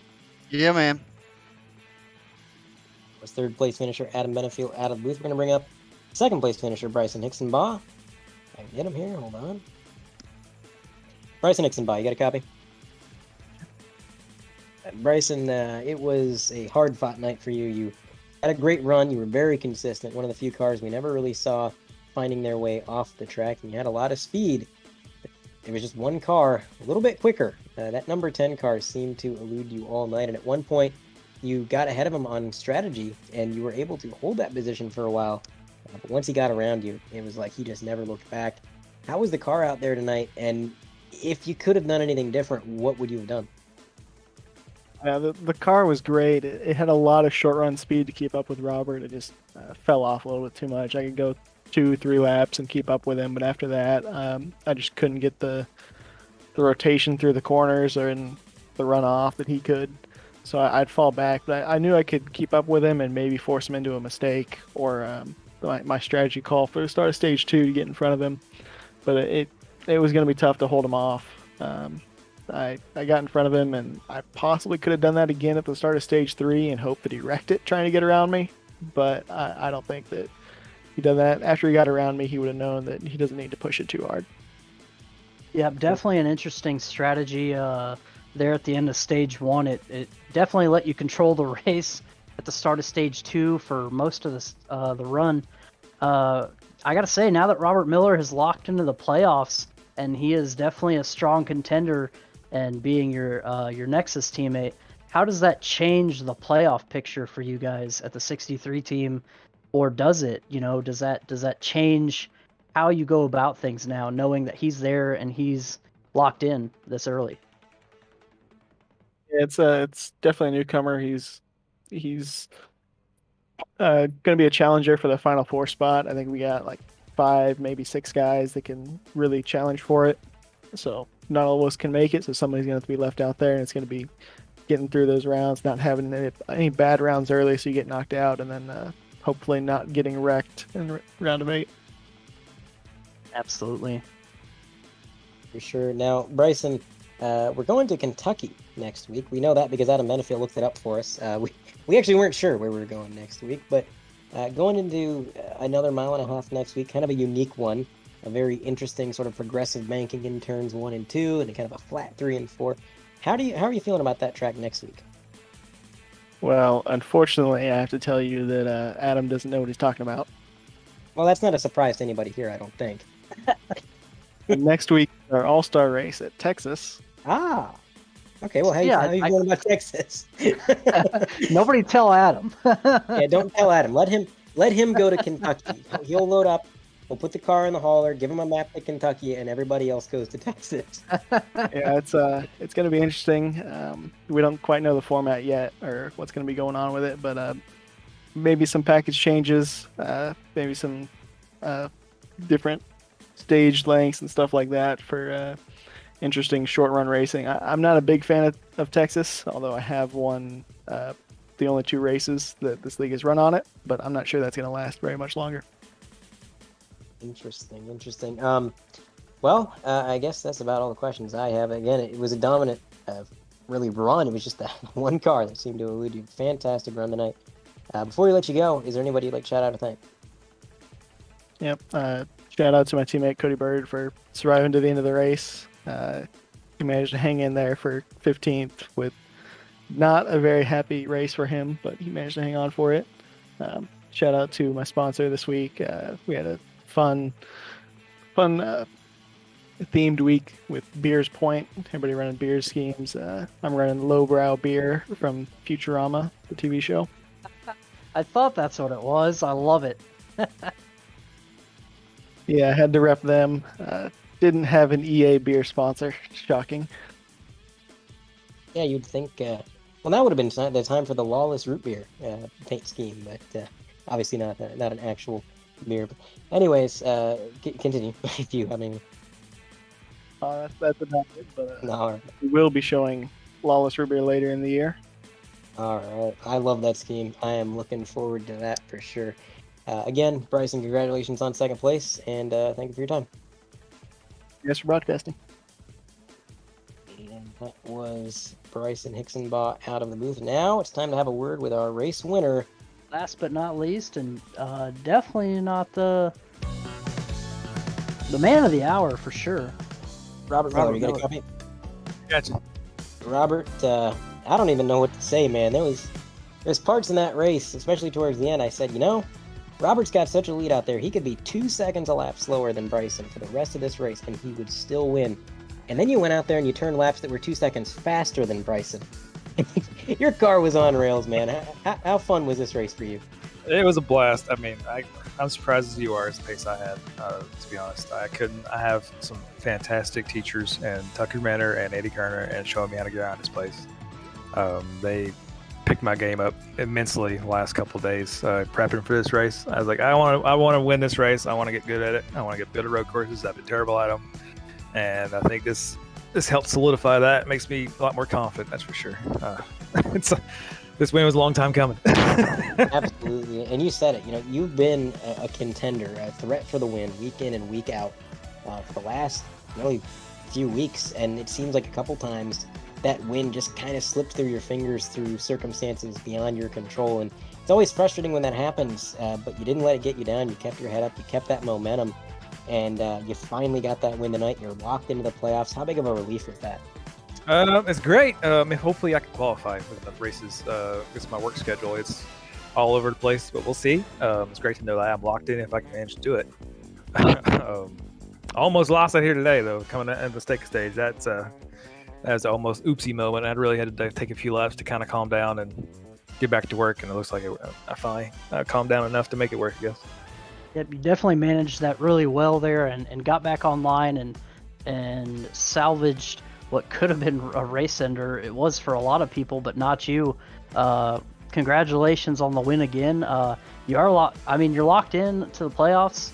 Should you make the minimum amount of races and all, you're up there with some heavy hitters now, Robert, in the playoffs. So how does that change things moving forward? I know we heard from your Nexus teammate Bryson, and he said that you're definitely a Final Four contender should you hit your marks and make it in there. So does that surprise you? Well, I appreciate it from him, the compliment. I don't know, it just gives me more incentive to keep working hard. But I got to work for Coke as well, building Nexus's Coke setups. But I mean, this is more fun for me, and I want to win, of course. So that's what my plan is. Just keep trying the best I can. That's all you can do. Well, Robert, again, congratulations on the win. Before we let you go, is there anybody you'd like to shout out or thank? Yeah, again, Tucker Menor and Eddie Kerner for all their help. They honestly did amazing work. They easily picked me up 2 seconds over a course to run on pace alone, just by showing me it looks like not even like 2 hours of help.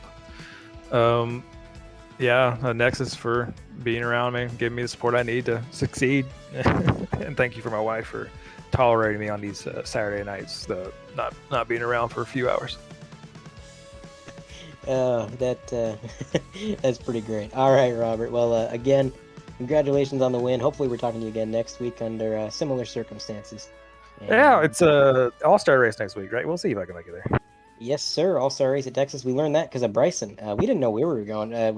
Because Adam, in his interview, he said, "Where are we going next week?" And we all realized we don't know. So then he looked it up and he said Kentucky. Turns out that wasn't correct. So if you happen to go up into the motor, if you go to the motor coach lot, have a word with Adam. Let him know he was not correct. Well, at least somebody knows the real truth. We're going to Kentucky. I mean, I don't mind either. They're the same track, right? So it's okay. Yeah, similar enough. I'm a Michael Walker fan, so I don't know where we're going. I don't know what the right track is. We're at the wrong track. Exactly. All right, Robert. Well, thanks for your time and congrats on the win. Appreciate it, guys. Y'all have a good one. All right, that was your race winner, Robert Miller. Finally getting that breakthrough win. Ashton, it has been quite the interesting race. A lot of separation through the field, but I think the cream rise to the top. We knew who was going to be the heavy hitters from practice and from qualifying, and those drivers did not disappoint. It was Wine Country did not disappoint, and it never does. And we had just a masterful drive by all the guys involved tonight. So absolutely a wonderful drive, especially when you consider just how hot that track was and how much they had to handle and deal with. It was incredible. But we'll catch you next week for the All-Star race at Texas. Thanks, Bryson. And that's pretty much going to do it for our coverage of the Sears Point 350 here at Sonoma. I'm Andre Grambush for 3 Wide TV, joined alongside Ashton Hartman, and of course, producer Carlos Acosta. Thanks for tuning in, and we will catch you next week.